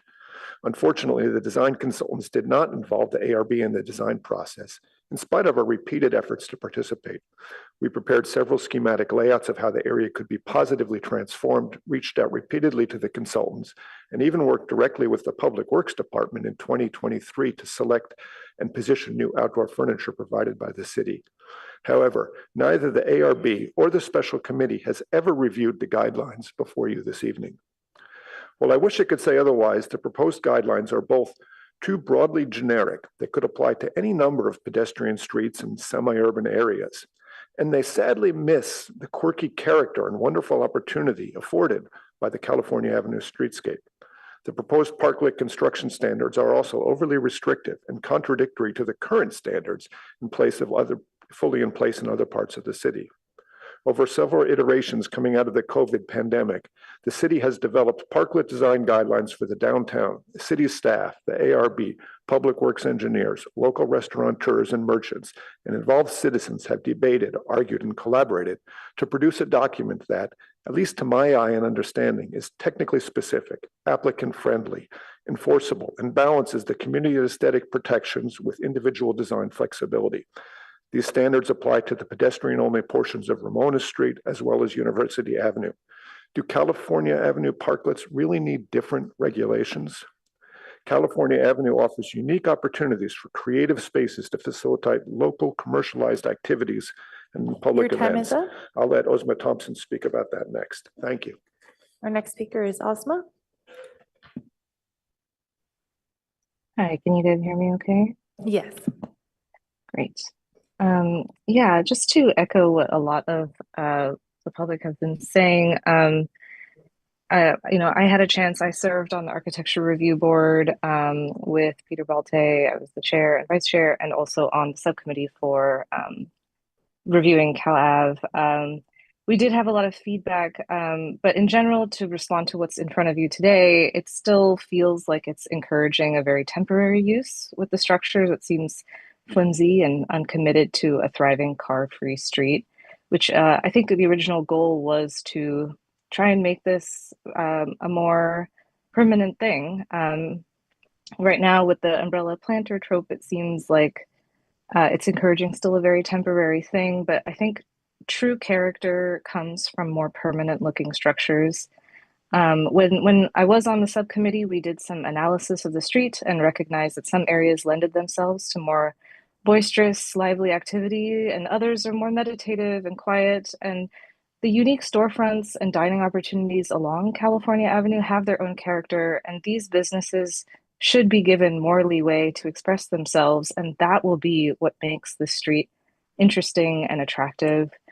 So I would recommend to alter these guidelines to allow for more permanent structures that is more in tune with what is in the parklet guidelines. And as for the utilities, I think the city should really put some effort into making these easier for tenants to overcome, not just the gas line issue, but also in the recommendations in front of you, the provisions for overhead electrical connections are not very explicitly done. And I think that can be made easier for tenants as well.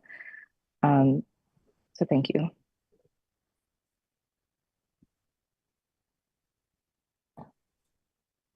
Our next speaker is Mark S. Mark Schultz. I'm 69 and I've lived in Palo Alto since 1983. I cannot remember when California Avenue was not a bike path. Everybody knows the tunnel, but on the El Camino side, the next usable bike access to the south is all the way at Matadero. During the pandemic, the bike path was closed but not removed. In 2022, staff proposed a well-marked and upgraded bike path. In 2023, council approved a well-marked bike path with a speed limit. I'm now hearing that council is considering reversing this direction. First, on safety. Reading the city's recently approved Safe Streets for All Safety Action Plan, I do not see any statistics or discussion showing that bikes pose a significant danger to pedestrians. However, it's the polar opposite when it comes to bikes in proximity to automobiles, and these crashes make up a significant portion of those killed or significantly injured. With California Avenue closed to cars, Cambridge now handles lots of cars. It's no longer quiet. Moving bikes there puts them on a relatively narrow, newly high-traffic street that is lined with many active parking lot entrances, not to mention the parallel street parking, where shoppers can easily car door a bike and minimal space at the traffic light. Short of removing street parking for bike lanes, Cambridge is a risky alternative. Some worry about walking in front of a bike on Cal Avenue, but that is why well-marked bike lanes were approved in 2023, which we still don't have. People legitimately complain about kids speeding on motor scooter-like e-bikes, but fast throttle-activated e-bikes are flat out illegal under state law, AB 1909. We should be educating and enforcing these laws and not letting the problem fester and then be used as an excuse to eliminate long-standing bike paths. Trust me, the Palo Alto Police absolutely know how to check bikes at the tunnel. California Avenue has always been a street that welcomes everybody, especially during Dead concerts. I urge council to finish and implement the city's design for a Cal Avenue that welcomes and accommodates everyone, merchants, restaurants, pedestrians, and those of us for whom our bike is a primary vehicle for shopping and commuting. Thank you.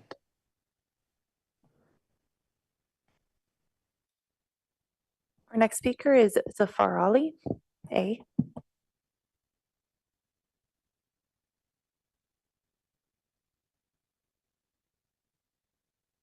So, my name is Zafar Ali. I'm a resident of Palo Alto. I bike to Cal Ave at least once a week, and I read about this agenda item on the news, and I have a few comments.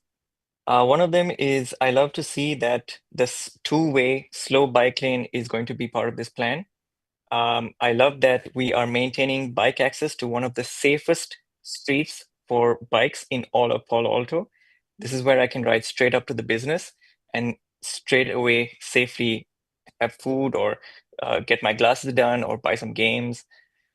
Secondly, I love that California Avenue has characteristic restaurant types and the individual creative choices for their outdoor dining. Therefore, I agree with all the previous restaurants that have spoken that the umbrellas are not of one size fit all for the street. I love the diversity of all the buildings, of all the awnings and the gazebos and everything. So I would encourage council to maintain the diversity of this beautiful street. Thank you very much. And that concludes public comment on action item 17. Okay, thank you very much to the public. And we bring it back to the dais. I think I might ask the chair of the retail committee to also report out on their dialogue on this. Okay. Councilman Rectal. Yeah. We had overall, we endorse the plan. We have a lot of complaints about it, but I don't want that to be interpreted as that we don't like the plan. I think Bruce has done a marvelous job and we like almost all of it, but there is some room for improvement, we think. Right now we have baggy tents out there. It looks very temporary. And if you look at the packet, it doesn't. It looks really nice and polished.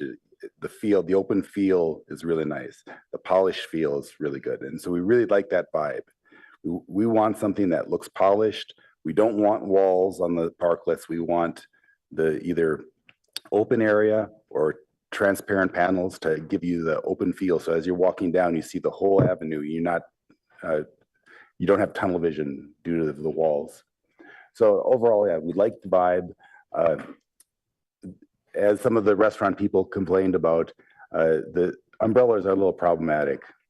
The merchants are concerned that winter weather, if you have an umbrella, even if you have the plexiglass walls, there's going to be some leakage, and they're concerned about that. They're worried about the fading of the umbrellas. It may look nice when you first buy it, then after 6 months or so, a year, it may start fading. They're concerned about that. Umbrellas and awnings also really limit the size of the heaters up top. In cold weather, we need large heaters, and those only can have small heaters up top. And so that was a concern the merchants had. Some of the merchants were concerned about planters. If you have a green thumb, planters are wonderful. If you don't have a green thumb, it looks really lowbrow because dead plants are not very attractive.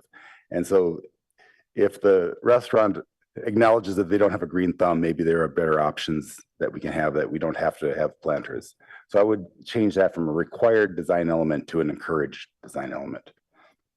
But the big thing is that we just want to give the merchants more flexibility. If they want to design a higher end, more durable structure, I think we should accommodate that, and also give them more flexibility in calendar, in the timetable.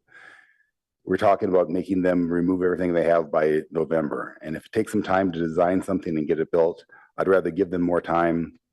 We want to encourage this to look as nice as possible, as soon as possible, but we also want them to take their time and do it right. We don't want half solutions. And so even though we want to encourage them to be fast, I'd rather have them do it good rather than do it fast. So that's one thing. So the design of the parklets, we think could be improved. The other is the bicycles. There's been a lot of talk about bicycles on Cal Ave.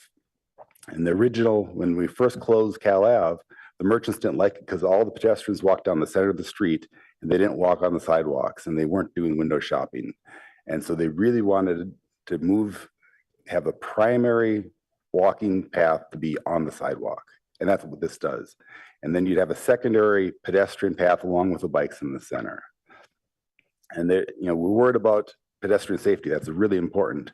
We're also worried about bike access, but it's not a binary choice. Just because you have bike access doesn't mean you'll be putting pedestrians at risk. And Bruce has talked about it, but Berkeley, there's bike paths where there's very rough surfaces that cause bikes to slow down, but yet you can walk over it normally. And that sounds like a very good option, because now you're allowing the traffic to go on Cal Ave. If you want to go to Country Sun, you can bike right up to Country Sun, but yet you're not encouraged to do that because you more likely will want to go to Sherman or to Cambridge or the back alleys if you're going east-west at that point. So we think that there's a solution there. I don't think we have to ban bikes necessarily, but we do have to understand that pedestrian safety is very important. And if down the road we've planned on bikes and it's not working out, we will say no bikes allowed. But I think we can make it work. And I think we should give it a shot to make it work, because having access for bikes will help the merchants, will help the bikers, reduce traffic. There's a lot of advantages to having bikes on Cal Ave. So we really want to encourage that. I have a question about music. In the staff report, packet page 251, it says amplified music is not allowed. Is that, yeah, packet page 251.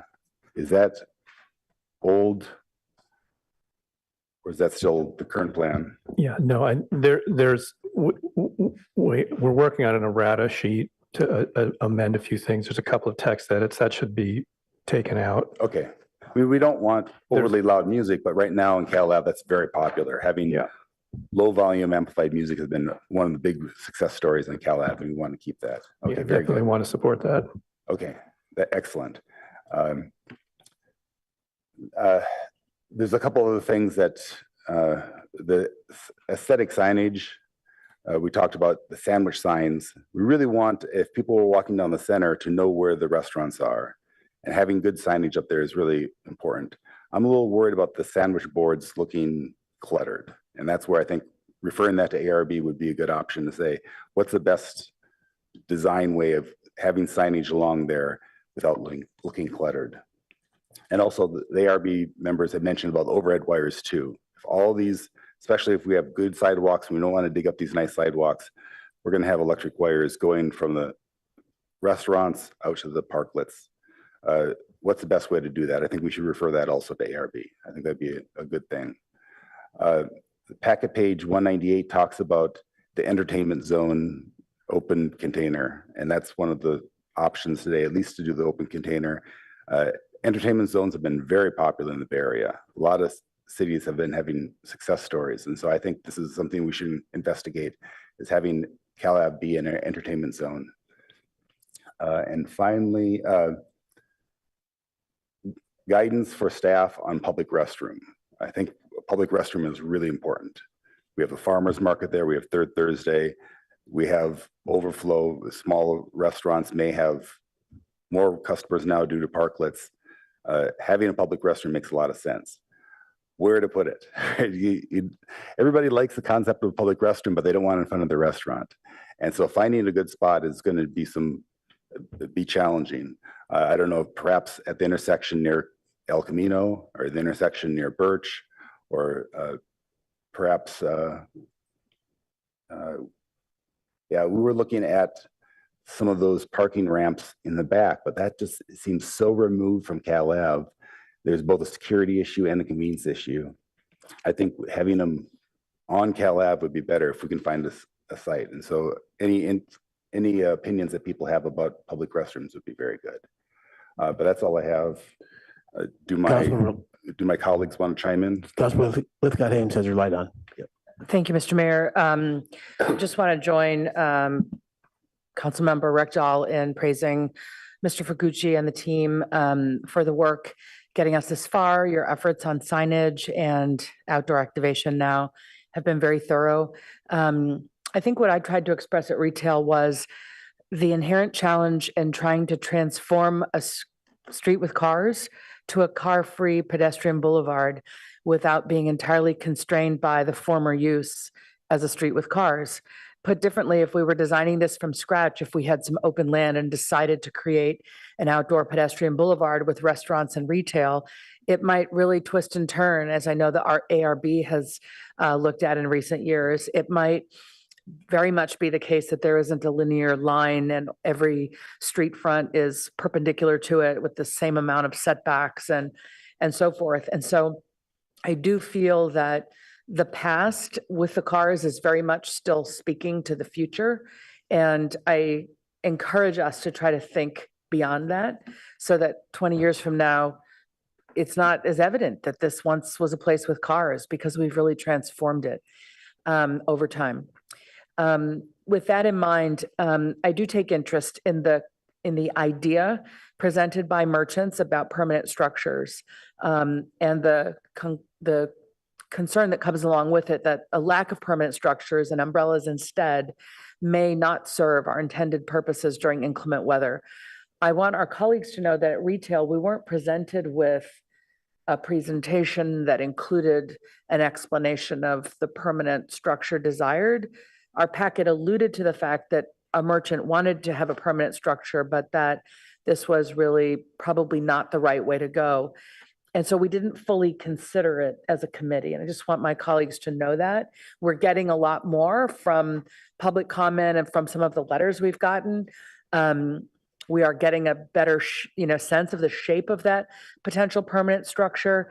And I think the inclement weather issue is really the most compelling one, which is we want this street in Northern California and Palo Alto to be, a place that people can frequent and enjoy and dine and drink and dance and listen to music and sing and play games and other things 365 days a year. So let's not come up with a structure that undermines that possibility that, frankly, in so many other parts of the country where I've lived, you couldn't remotely dream of this. But here we can. So we have to figure out how to really live into the incredible climate that we have in terms of how we, construct this street. I also want to say that the open container reference in the proposed, in the staff recommendation seems to limit our interest to Third Thursday. But as I recall, retail was asking, couldn't we activate this street with open containers every night? And we asked staff to take a look at, do we want to expand the open carry resolution that has expired, open container, sorry, or do we want to pursue an entertainment zone as other jurisdictions have? Just want to be clear to my colleagues, sorry, not open carry. Sorry, wrong state, not open carry. Want to be clear that we were interested in this not being limited to Third Thursday, one night out of 30 in a month, but rather let's look at it for every night. Agree with the concern about bathrooms. The more we get people there, the more we're going to need them. Amplified music, I'm glad that was addressed. I do have a question for Mr. Fukuchi. The orange plastic barriers, can you tell us what the deal is with them? The teal and royal blue planters look really wonderful, great scale, size, but those orange things, when are they coming down? Well, they were already supposed to go down. There was we needed to get extra keys for the bollards so that all the department staff can be able to, who need access to it, can get access to it, and that's part of the issue. The other one was that the contractor's work to do the next piece has been delayed a little bit, and that would include putting these embedment sleeves in, and those are the removable bollards have a place to be located when they're taken out of the street. And so those two things are what have been causing some delays. But I certainly can talk with staff and see what we can do about getting the retractable bollards just to be up all the time and see if that can help be able to remove that. And then you brought, I believe in a study session, we had this lovely look at signage options, wayfinding signage, the entrance to Cal Ave and so on. When are we going to have the opportunity to approve a particular concept, and what's the ultimate timeline for getting all of that installed?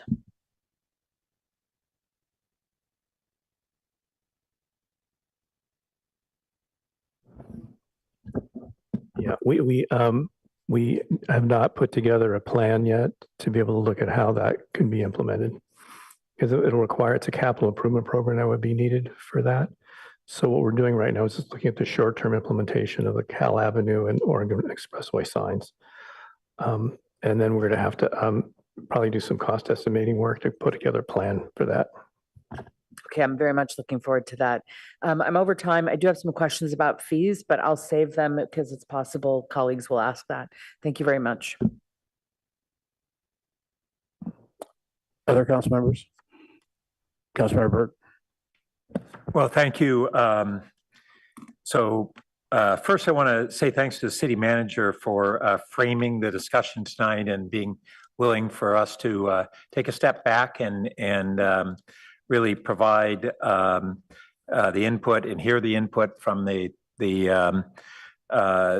business community and residents. Then I really want to echo the comments of Council Members Rectal and Lithcott-Hames. So I think one of the guiding theme is this has been a great success despite a haphazard design. And it's been a success because we've actually had this outdoor dining and outdoor music in a way that Palo Alto hasn't had since the Grateful Dead were downtown. And so we want to build off of that.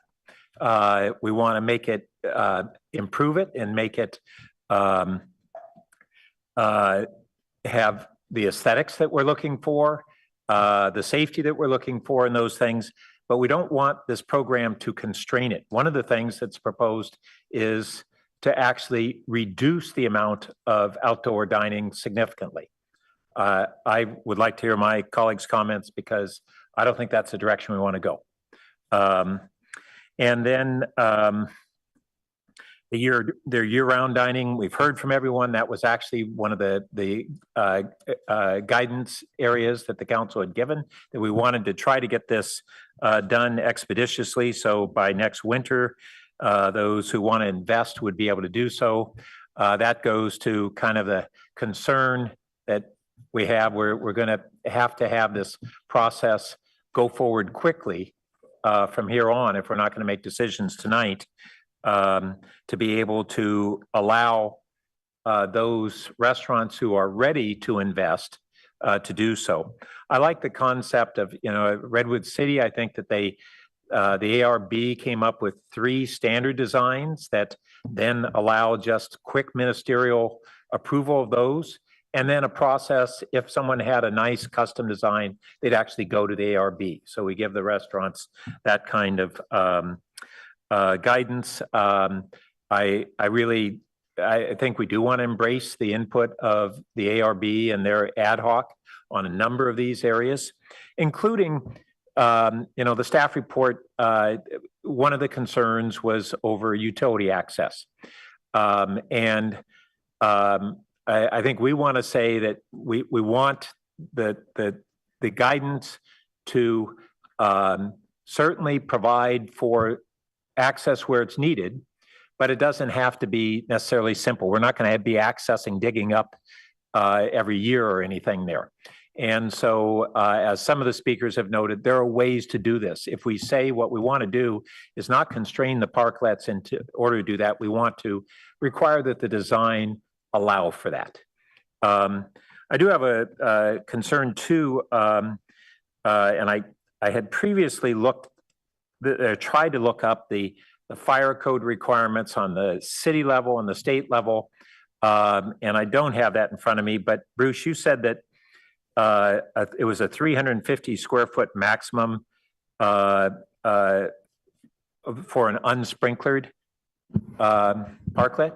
Yeah, it's in the Palo Alto Municipal Code under fire sprinklers, and they're required for all occupancies, but they make an exception for non-residential occupancies that are less than 350 square feet, that they don't require to have sprinklers. So that's the reason that's where that came from. Okay. Yeah, I couldn't see the exact wording. I'd like us to look at that, because I think that is constraining if we have non-flammable materials. And so we may want to have two different standards depending on whether the material's flammable or not, because that's a big difference. And then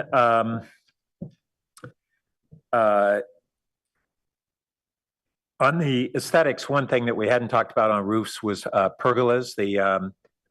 Those are the roofs that kind of have louvers that come and open and not. And I think we want to look at whether that's a roofing material that we would welcome. They're typically metal, I think, and they allow for that quick variation of sun, weather protection or not. And then even with the current proposals, there seemed to be confusion because they said that the umbrellas would be minimum of 7 to 8 feet. I don't know what a range is on a minimum, but then if you're going to have electric or radiant heaters, it needed to be 8 to 12 feet. So basically, I think that the permanent structures are really pretty tied to having the ability to do proper heating, which we want to encourage folks to go to radiant. The propane underneath these structures would remain a problem, whether it's the umbrellas or otherwise. And so we have to figure out what's the proper distance on that. I agree that planters can be nice, but I don't think we ought to be prescribing them in all circumstances. We'd let the ARB look at that option or other borders that are aesthetically advantageous. As far as the biking, I think we had discussed previously when I'm over. Should we have another round? Yeah. Okay. Great. Let me add on to that with a couple of things, because I substantially agree with all of what Councilmember Bird said. If you just look at the big picture here, first of all, we've already proven that this is phenomenal success for our residents and our visitors. It's phenomenal, particularly on Cal Ave. And that's why we're incented ourselves from up here to make it permanent. And permanent means permanent. We're not going to change it every 2 years. So it just comes down to who's providing services and who's getting services. And predominantly the restaurateurs are providing a lot of service out there, and the customers want to come. It's the highest, most important space for you guys. So we're looking at the providers and the customers, and they all want it, and they want it year round. So it's really a simple discussion, because umbrellas don't work in that environment. They just don't work, because we want to be warm and away from the wind and away from the rain in all 4 seasons. Because in Northern California, it's way better than Chicago and Detroit, and Minneapolis, but it's still not great. So I think that's a non-starter in this whole thing of umbrellas and only umbrellas. And when you say parklet roof and enclosures are not permitted on Cal Ave, that's just a non-starter for me. I mean, I'd almost go back to the other way just to make my point. I'd almost say that umbrellas are banned That's how significant I think this issue is. And the issue of not being, that they won't all look the same, or that we want standardization, I think is also just really off base. We want stuff that isn't standardized. You know, one's maybe a little bit bigger, one's a little bit different color. If you have to get into looking at colors, maybe through the ARB, but maybe not. Really appreciated the comments from everybody tonight. I think you're all right on point. And the ARB was really helpful in telling us what they've done, but that hasn't been incorporated here. And I was struck by the comments that we sort of already have a park guideline for University and Ramona. So are we now just reinventing the wheel? Clearly, the closed street is different than the open street on University, but we may really have what we need. Also agree that, you know, we don't want to reduce seats from 880 to 734. That's kind of going the wrong direction.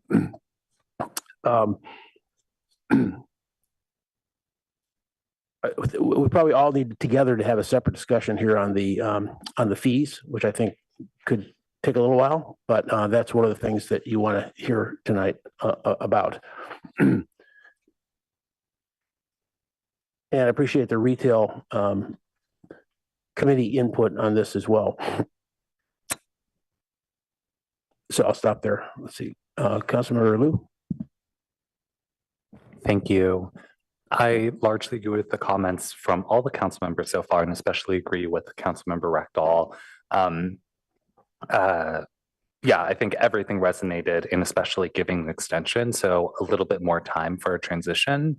And that time can vary depending on what we come out with overall. I think permanent structures make sense. I think we should take this to the ARB. And I'll offer a few more thoughts on this. I think we should think about potentially be more liberal about how we allocate space on the street. I'm not saying we shouldn't have a central lane for circulation, but looking at setbacks related to street trees or things like that might not make sense, honestly. I think it's perfectly reasonable to have a table next to a tree, or a tree even be built in to sort of feel like part of a parklet where a tree can overhang or something like that. I definitely agree that we should keep the walls and barriers minimal.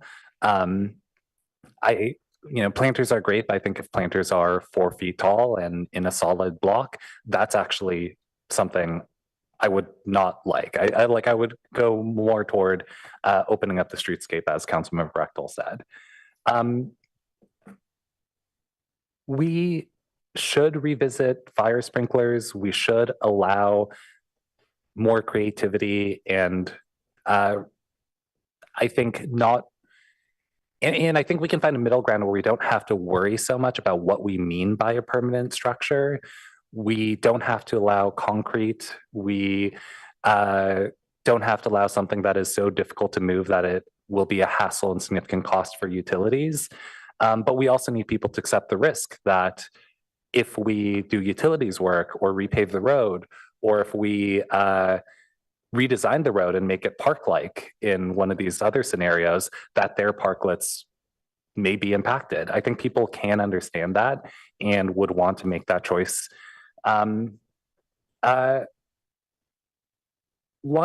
more general note or thought that I've had about parklets overall is that I love the quirkiness and variety that you can get in parklets. And you mainly see this in bigger cities like San Francisco or parts of Los Angeles, where you have parklets that are almost like a sculpture, or really kind of make architectural statements, or have lush planters, or have this kind of fun postmodern thing where it's shaped like a boat, or it's shaped like a treehouse or something. Or they have a lot of bike parking, or they have beautiful pergolas with wisteria or grapevines or things like that. I think enabling that kind of creativity is one thing, but also making sure that that is also streamlined and rewarded, and not necessarily held at the back of the line after all the streamlined parklets, is also important. So I think there's some tricky balancing there. A couple of other quick notes. On bathrooms, I would love a public bathroom. I think it might be reasonable to try to find space to build a public bathroom into one of our parking structures, or potentially even along a surface parking lot along the backside. That maybe feels more appropriate than trying to squeeze one into the middle of the right of way that we do control.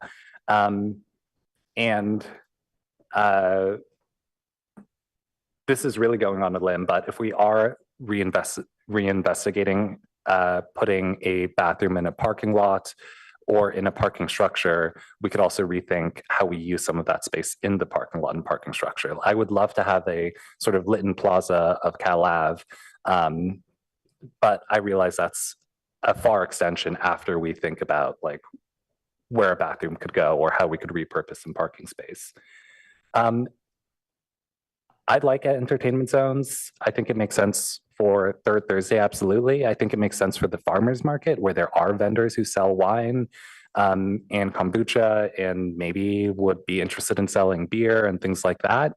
I would like an entertainment zone, I think more flexibly or more generally beyond that, but I don't know the limits of that. I think it can attract exciting sort of experiential businesses like winery tasting rooms or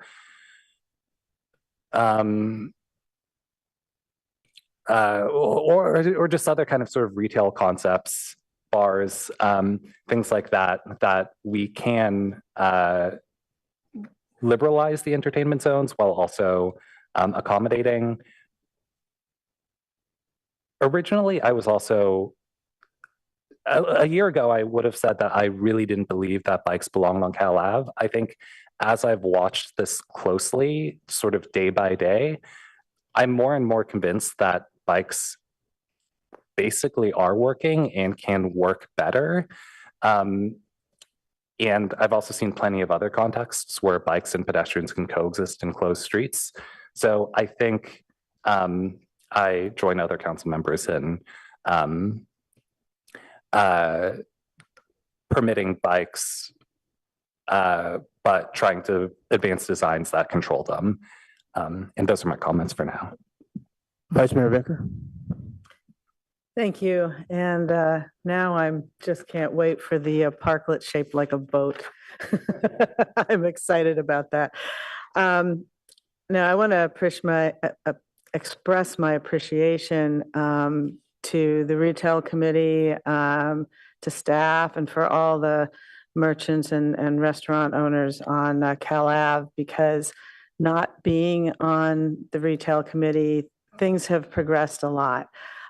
Clearly, we're still struggling with a lot of issues. We have more work to do, but it's exciting. Each step we get closer to envisioning the new reality on Cal Ave. And so just really do appreciate Mr. Fakuji and the committee, all the work that's gone into this. I agree with most of what has been expressed tonight, so I don't need to be very lengthy, but I did want to mention a couple things. Just picking up on the bathrooms issue, I'm intrigued by the idea of them being in parking lots. And I would note that while you might not want it right in front of your restaurant, it does draw people to that part of the street. So if they are near you, people will find them. So it's not all bad. Second, want to +1 on the open containers being more than just third Thursdays. I don't know if it has to be every night. I'm not opposed to that. But if, we wanted to start with Thursday, Friday, Saturdays or something, I do think that we should expand it beyond that to the extent it's successful and we're learning how to work with that. Just a question for my edification. Council members Reckdahl and Liu,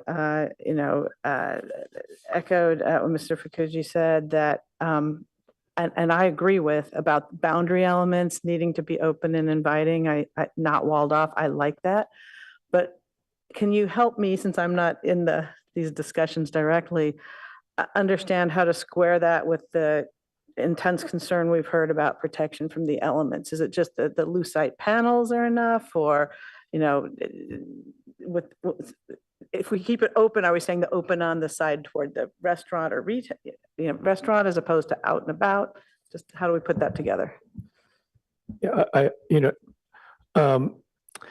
in establishing like the design criteria for thinking about what would align for creating a solution, it sounds like there's really interest in keeping the street open in terms of being able to have the transparency, but then how to address the weather conditions. So you have this contradiction. I mean, there's a lot of contradictions and try to figure out what to do on this street. And so that's really the challenge. I think that, you know, we can come back with some other solutions around how to address that. I'm looking forward to kind of figuring that out. Okay, all right, so good. I mean, there is some kind of tension there we need to work through. Okay, I thought maybe I was just missing something. So, okay, we'll try to figure out that both and, but it's tricky. Got it. Lastly, I just wanted to think out loud a little bit about bikes, and I know Councilmember Burt was about to share some comments. You know, we've been approaching this a little bit as an either or, you know, do we have bikes go down Cal Ave or do we have them go on the parallel streets? And I think that could be a little bit of a false choice, or at least we should explore whether or not it is. And here's what I'm thinking. Not all bikes are created equal. Some are the folks where the destination is somewhere on Cal Ave. They're local. They want to go shopping or go to a restaurant or go hear music. Others are commuters wanting to go through. And so some of the, you know, and I'm not an expert on this piece either, but some of the mechanisms we would have to make it safer to have the bikes on the street could, you know, be the texturizing, I think you mentioned. Perhaps it's a little wave, you know, winding and, you know, not just a straight path, various things that make sense to me. And I'm sure there's other ways to do it that might be frustrating to a commuter. So what I'm wondering is if we could do that to allow the bikes whose destination is Cal Ave, or that don't mind just wandering through, seeing what's going on. And I know there are a lot of challenges with Cambridge and Sherman because of the parking and the other uses, but just to explore whether there could be an alternate route for those who just want to get from A to B. So I just throw that out there because I don't know that we have to decide now. And I do like what you said about if it's not working, we'll figure it out. But this may be a thing that we can consider as we're figuring it out. So just wanted to throw that into the mix as we discuss it. But Vice Mayor, if I might just acknowledge that and share that this is among the few things we have added to our new Chief Transportation Official plate on, I think is it 10th day or somewhere? Welcome. More like 7th day, I think, more accurately. But simply to acknowledge that, and she and the police chief are discussing some options. Again, I think this is something that will require some focused coordination and thought as to what options might be best to bring forward for the council. Great. Well, I'm delighted you're here and on the job, and we'll give you a little conundrum right off the bat. But this is an important one for a variety of reasons, because of, you know, all the different reasons we want people on bikes and all the different reasons people are on them. So thank you. Appreciate that. That's all I have. Okay, I want to go back to Councilmember Burt and then group everybody around the fees issue after his comments. Okay. So just following up on the bike concepts.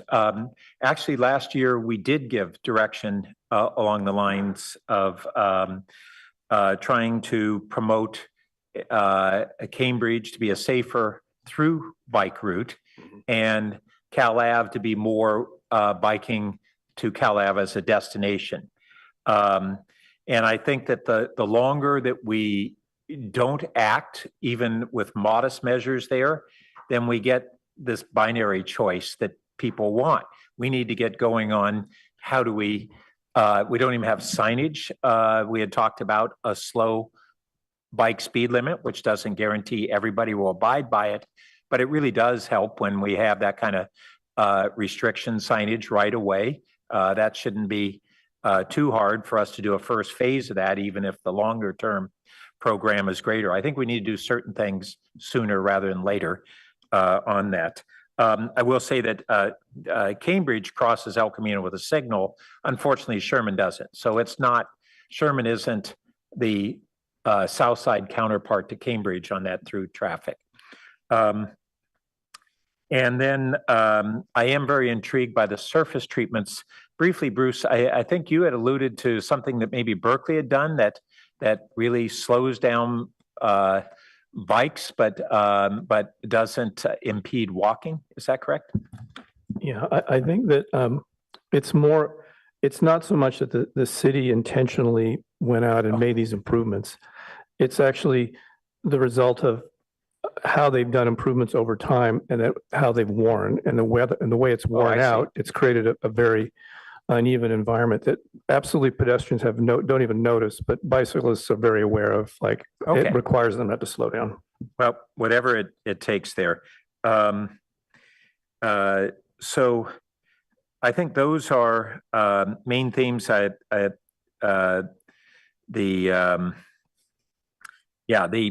current umbrella proposal, as we've heard, they have certain amounts of sidewalls, but the merchants who have looked at it said this is just not adequate weather protection to allow them to justify keeping open in the winter with a staff continuity. I mean, if we have outdoor dining 7 months a year and they have to shut it down, that means they're having whole crews that get laid off every year. I mean, I don't know how I'd operate a business that way.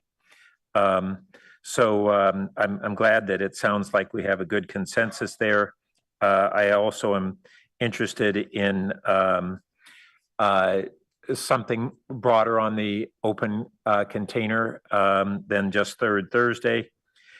If keys are a problem on the bollards, we have this great CalAv hardware store that could make the keys. If that's, I'm kind of baffled that this is taking so long. We were a number of times we had heard schedule on this, and it was, I say it because getting those planters and the bollards, we heard from merchants and residents that said, finally something kind of permanent. It's not everything, but finally we've got something, and we don't.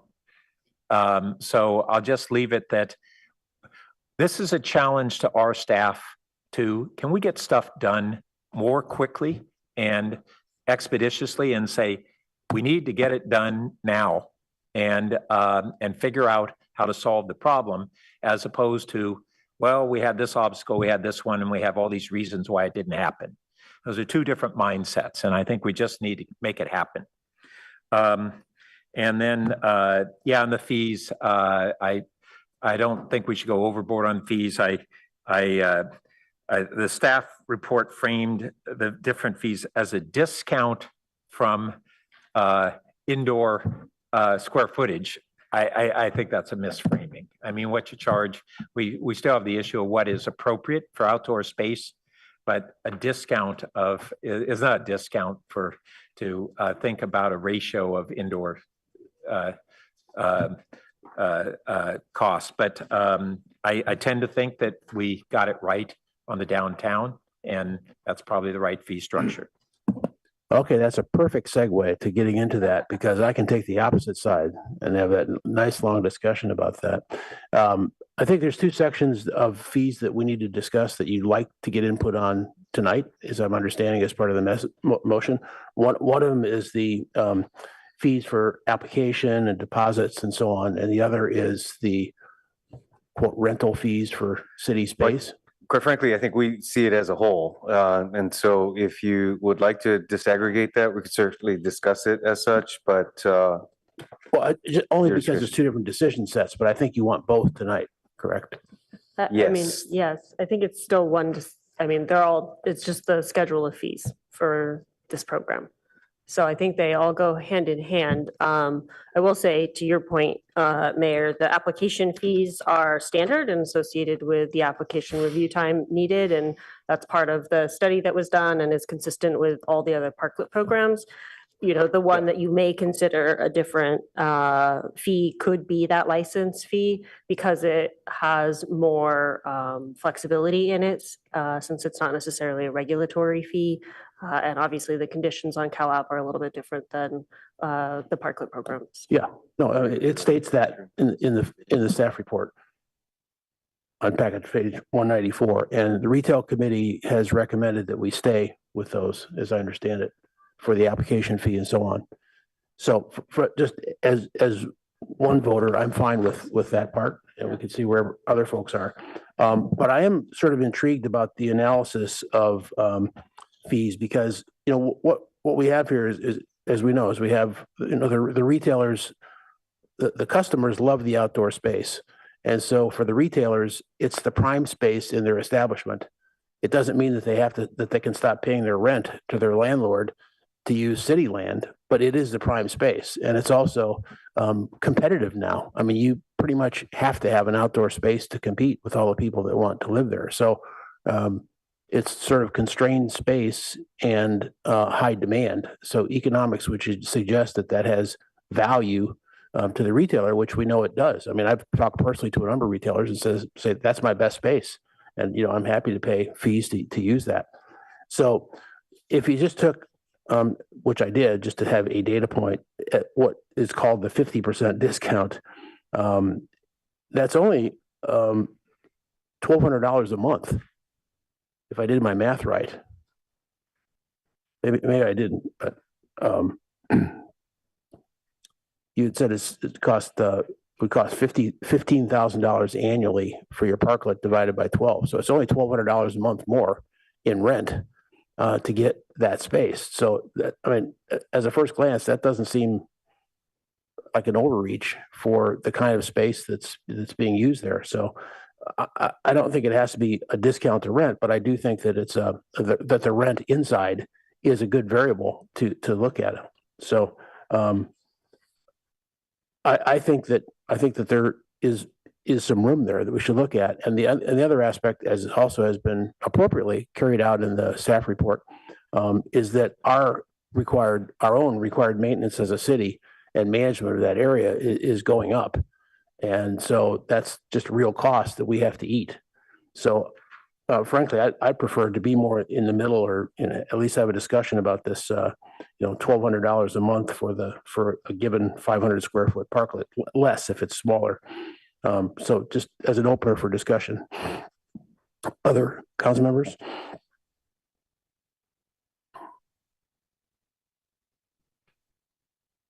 Councilmember Rectal?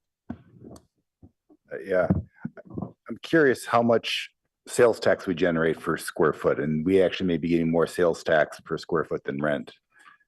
And if that's the case, then you'd want to actually lowball it and get as many parklets as you can, so you get as much sales tax revenue as you can.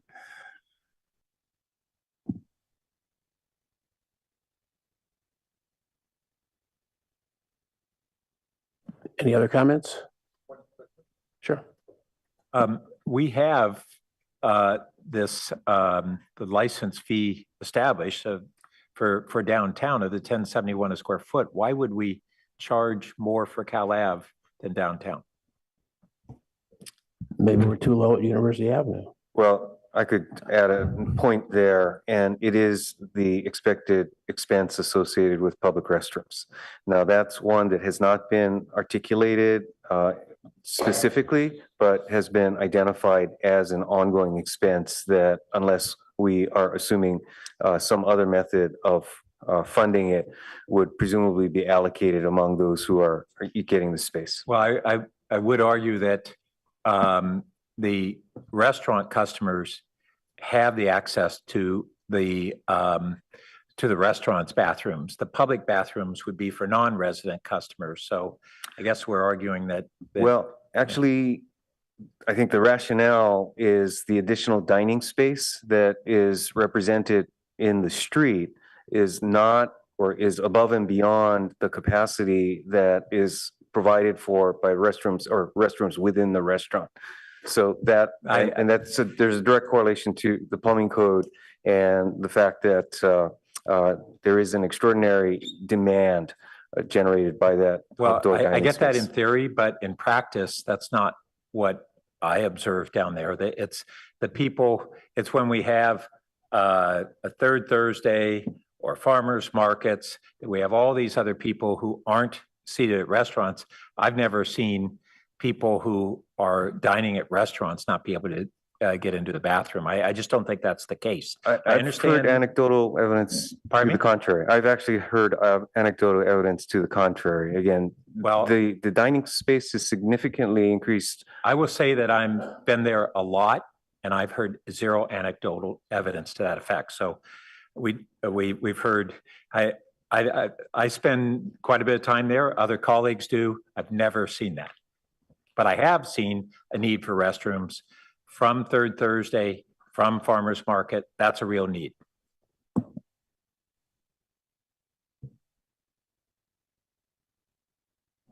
Councilor Baloo? I would agree that we don't inherently need significantly more bathroom space. Maybe a couple of stalls in a parking lot to handle commuters or people who frequent retail businesses or third Thursdays and some farmers markets is fine. I couldn't picture anything more significant than that. Waiting 5 minutes to go to the bathroom in the restaurant you are in, I think is fine. Like in general, my approach to a lot of these things is that it's fine to be moderately inconvenienced. It's fine to have to park around the corner or park on the second floor of the parking structure and, you know, walk and things like that. I will say though that there could be other costs like the need for increased cleanliness, the need for regular traffic enforcement so we can ticket the people who are zooming on e-bikes and should be wearing helmets and maybe aren't, and maybe we can give them a ticket, or you know, we can have that kind of enforcement that keeps the space orderly, especially also if we are particularly liberal about open containers. I think we'd want semi-regular cleaning or police presence. And I think that is a reasonable argument to go somewhat above 1071, but I don't know what the number is. I think we should really think about, okay, what does it actually cost to have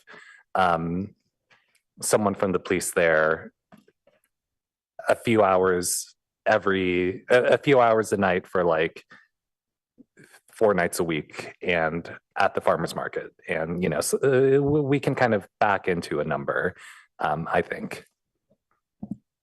Well, I think the city manager wants us to back into it tonight is the problem, so that you can get those numbers out there, correct? Well, yes, and also for the planning of our business community as well. Right.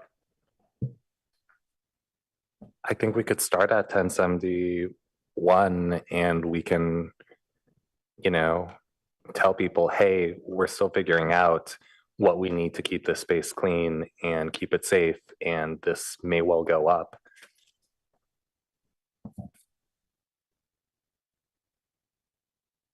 I don't know. Did Mr. Hoyt want to make a comment? Just so you pop up on the screen, so. No, okay. All right, any other comments? Otherwise, we need to go to motions. I see no other comments. And no motions. The requested motion is on page 189, a 3-part motion.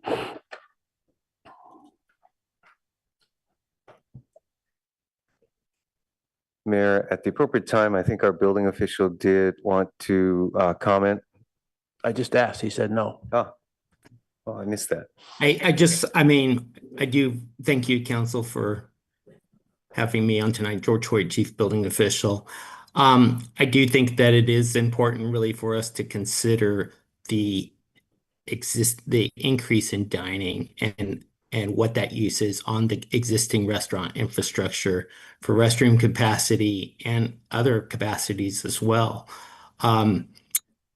If we are really looking at considering placing structures out here, those structures do require permits and they do need to follow the state California Building Code as adopted. And that's not just the structural aspect of it, but it is the plumbing aspect of it. It is the life safety aspect of it. It is the separation of exit of distances from buildings and clear exits.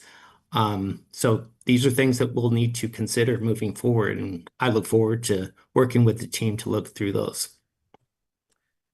Yeah, I think if I could just use that as an opening for what I was going to comment on, and it is really illustrative of the challenge that we've got from the city's perspective, and it's our responsibility to address the unintended consequences, you know, the things people would just as soon ignore and not think about at all, whether it be the functionality of the plumbing, safety of the electrical systems, life safety access, emergency response ability, the health issues around rodent control. And we've heard a lot about rodent control, and which is increasing as a result of outdoor dining. There is, you know, inevitably spills that get into the storm drains that are generating attraction for rats. Same is true for food handling. We are having outreach right now with our fats, oil, and grease staff that are in discussions on secondary containment that's necessary, really in recognition of the increased food preparation that's occurring in these areas. And so, you know, again, we support, and as George pointed out, look forward to working with our restaurateurs and figuring out solutions around these. But again, these are the unintended consequences that folks would like to ignore, but we can't. And so I think the building code issues and the variety of issues that have been discussed in committee are certainly the ones that we'll be working on going forward.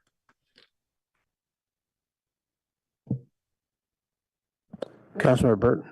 Well, I can take a stab at motion. I would say that I appreciate that we do have these various code requirements, which also apply to downtown, and we can build off of what we've required downtown. And I don't think we're reinventing the wheel here. We've established certain things downtown. If those actually need any upgrades, and we should hear about that. But it's really comparable already. We have parklets in downtown that we've already established programs for.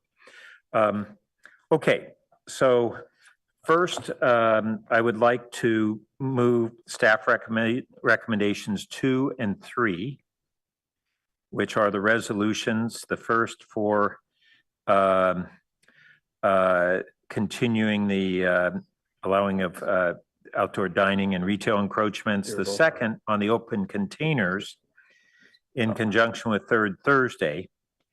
And then I'll say that given the comments, and there are certain things that we'll act on tonight, but others that will refer to follow-up. And I think recommendation number 3 is one of those. At a minimum, we want to allow it for Third Thursday as the staff proposed, and then we can give additional direction. If you look at the line right below number 3, you'll see the language you're looking for. Yeah. Yep. Okay. So then I will go ahead and add to number 2 that we would refer to staff a review of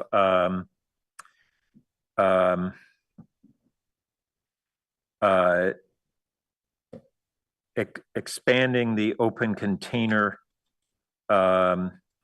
resolution to an entertainment zone beyond Third Thursday. So that's one addition. And then to try to capture directions that we've heard from colleagues. So first would be to direct staff to pursue standards for permanent parklet structures, and utilize the ARB for their design recommendations.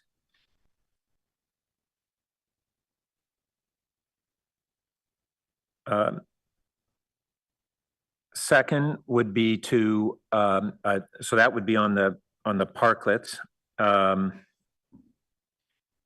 we may or may not want to put more meat on that. Inclusive in that would be to pursue edge materials in addition to planters. But all this I would intend would go to ARB.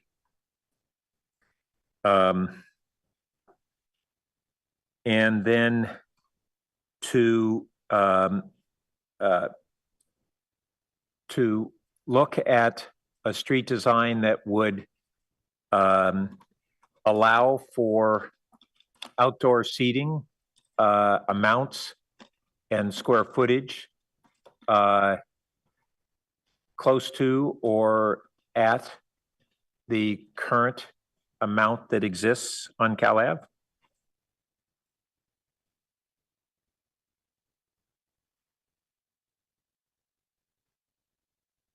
Then on, and Clerk, let me know if I've got to slow down. Okay, on biking, to reaffirm the interest in supporting Cambridge as a route for through biking. And second, to move forward with signage and other calming measures to reduce bike speeds on Cal Ave.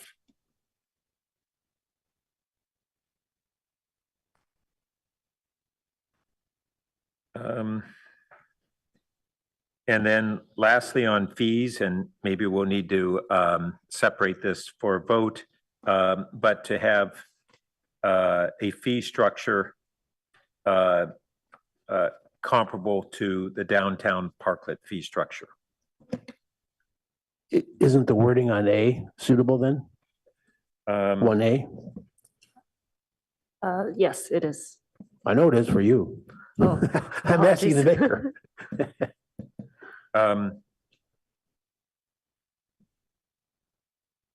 Oh, is that what's embedded in 1A? That Yes. structure? Correct. Okay, great. Then you're So the right. original 1, 2, and 3 can sort of stay 1, 2, and 3, but it doesn't matter where it is. But it wouldn't be the balance of attachment A, right?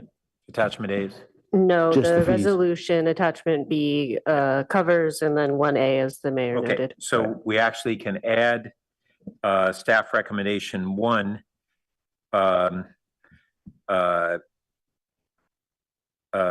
A, but not the initial sentence under 1. And sorry, I'm just looking to see if there's anything else that should be covered in the motion that I omitted. Could we get it on the screen, please, so we can all see it? Yeah. So that's what I've captured.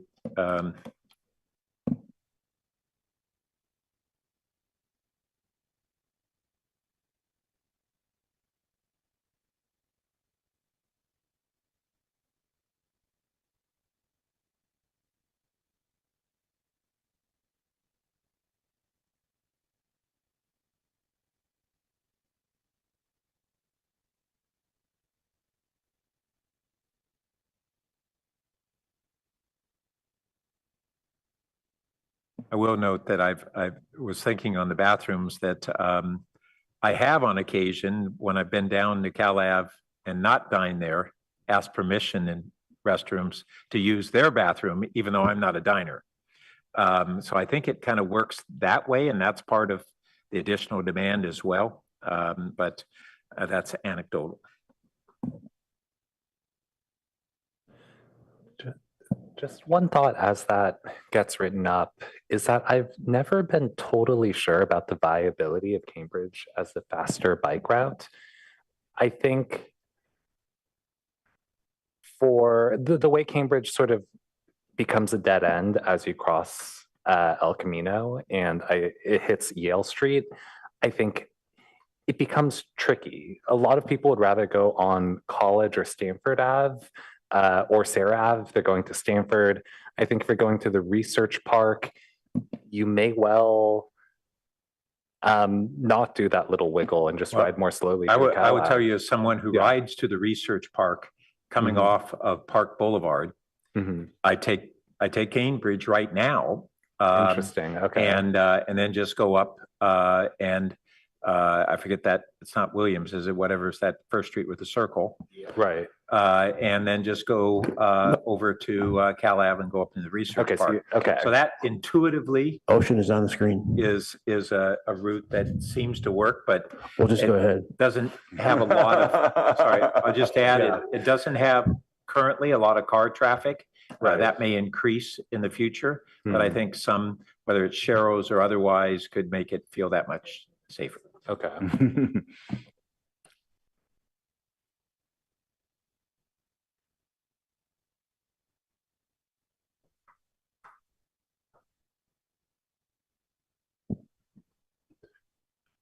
Councilmember, did you have any specificity under 5 relative to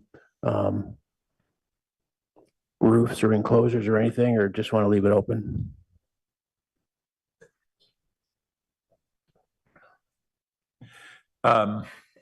Given that there was so much comment. I was implicit in using the term permanent parklet structures.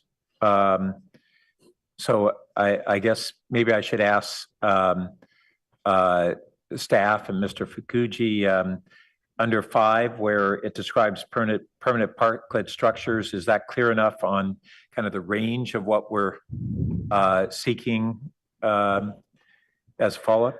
Or do you want? I will admit that from a staff perspective, the word permanent is somewhat, okay, what's the right well, word? then Problematic.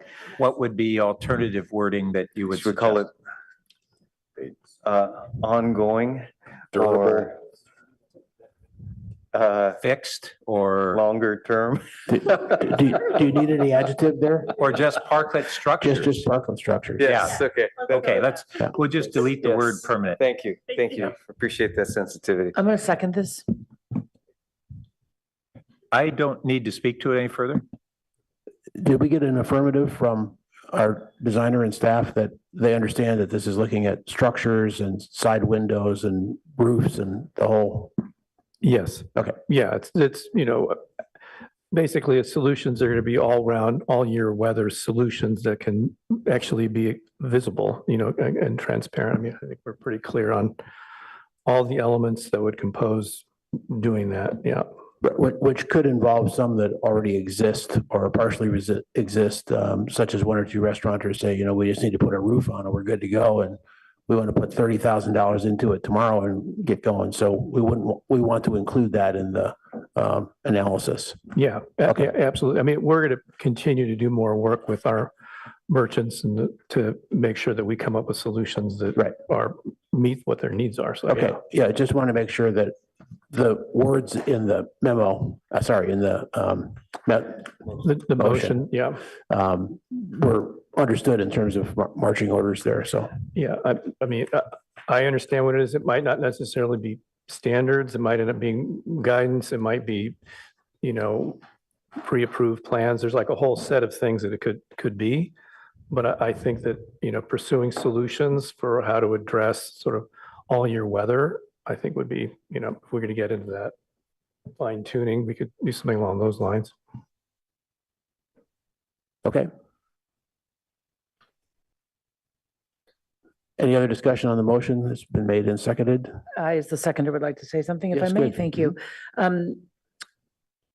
Councilmember Burt, I think it was you who mentioned that elsewhere, perhaps up the road, they have 3 options, sort of A, B, and C fixed that a business owner could easily kind of adopt and implement, but an option D if they want to customize. I just wonder if we want to put that here in the 5A ARB design recommendation, some allusion to that possibility? Yeah, I don't think it precludes it, but I think that would be fine to put under A, utilize ARB for design recommendations and perspective processes for standard versus custom designs. Is that good enough? I would just share that you don't need to go up the road past City Hall to have seen that in practice. And as the council knows, we established pre-approved parklet designs at our initiative and that have been established and used throughout Palo Alto. So I really don't think it's necessary to specify that as a possible solution. I actually do really like Bruce's wording suggestions rather than standard solutions, which broaden our options to include things like pre-approved designs and other means of achieving what the council has described without really specifying the means by which those solutions are achieved. And I am certainly cool with that as long as a customizable option is there for that restaurateur who does want to invest $200,000 and really propose their own thing, that they wouldn't be limited to a set of pre-existing options. Yeah, no, I think we're starting with customized. So I think the challenge is to try to narrow those to functionality. Yes. Yeah, and so we just added that word of standard versus processes for standard versus custom design. So they'd be two different processes, leaving it open as to what those processes would be and what those designs would be. Not trying to. That's good. Yeah. Let's go to a vote.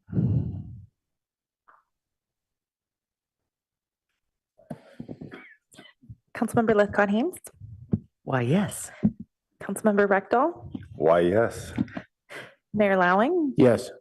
Councilmember Burt, Yes. Vice Mayor Vinker, Yes. Councilmember Lou. Why, yes.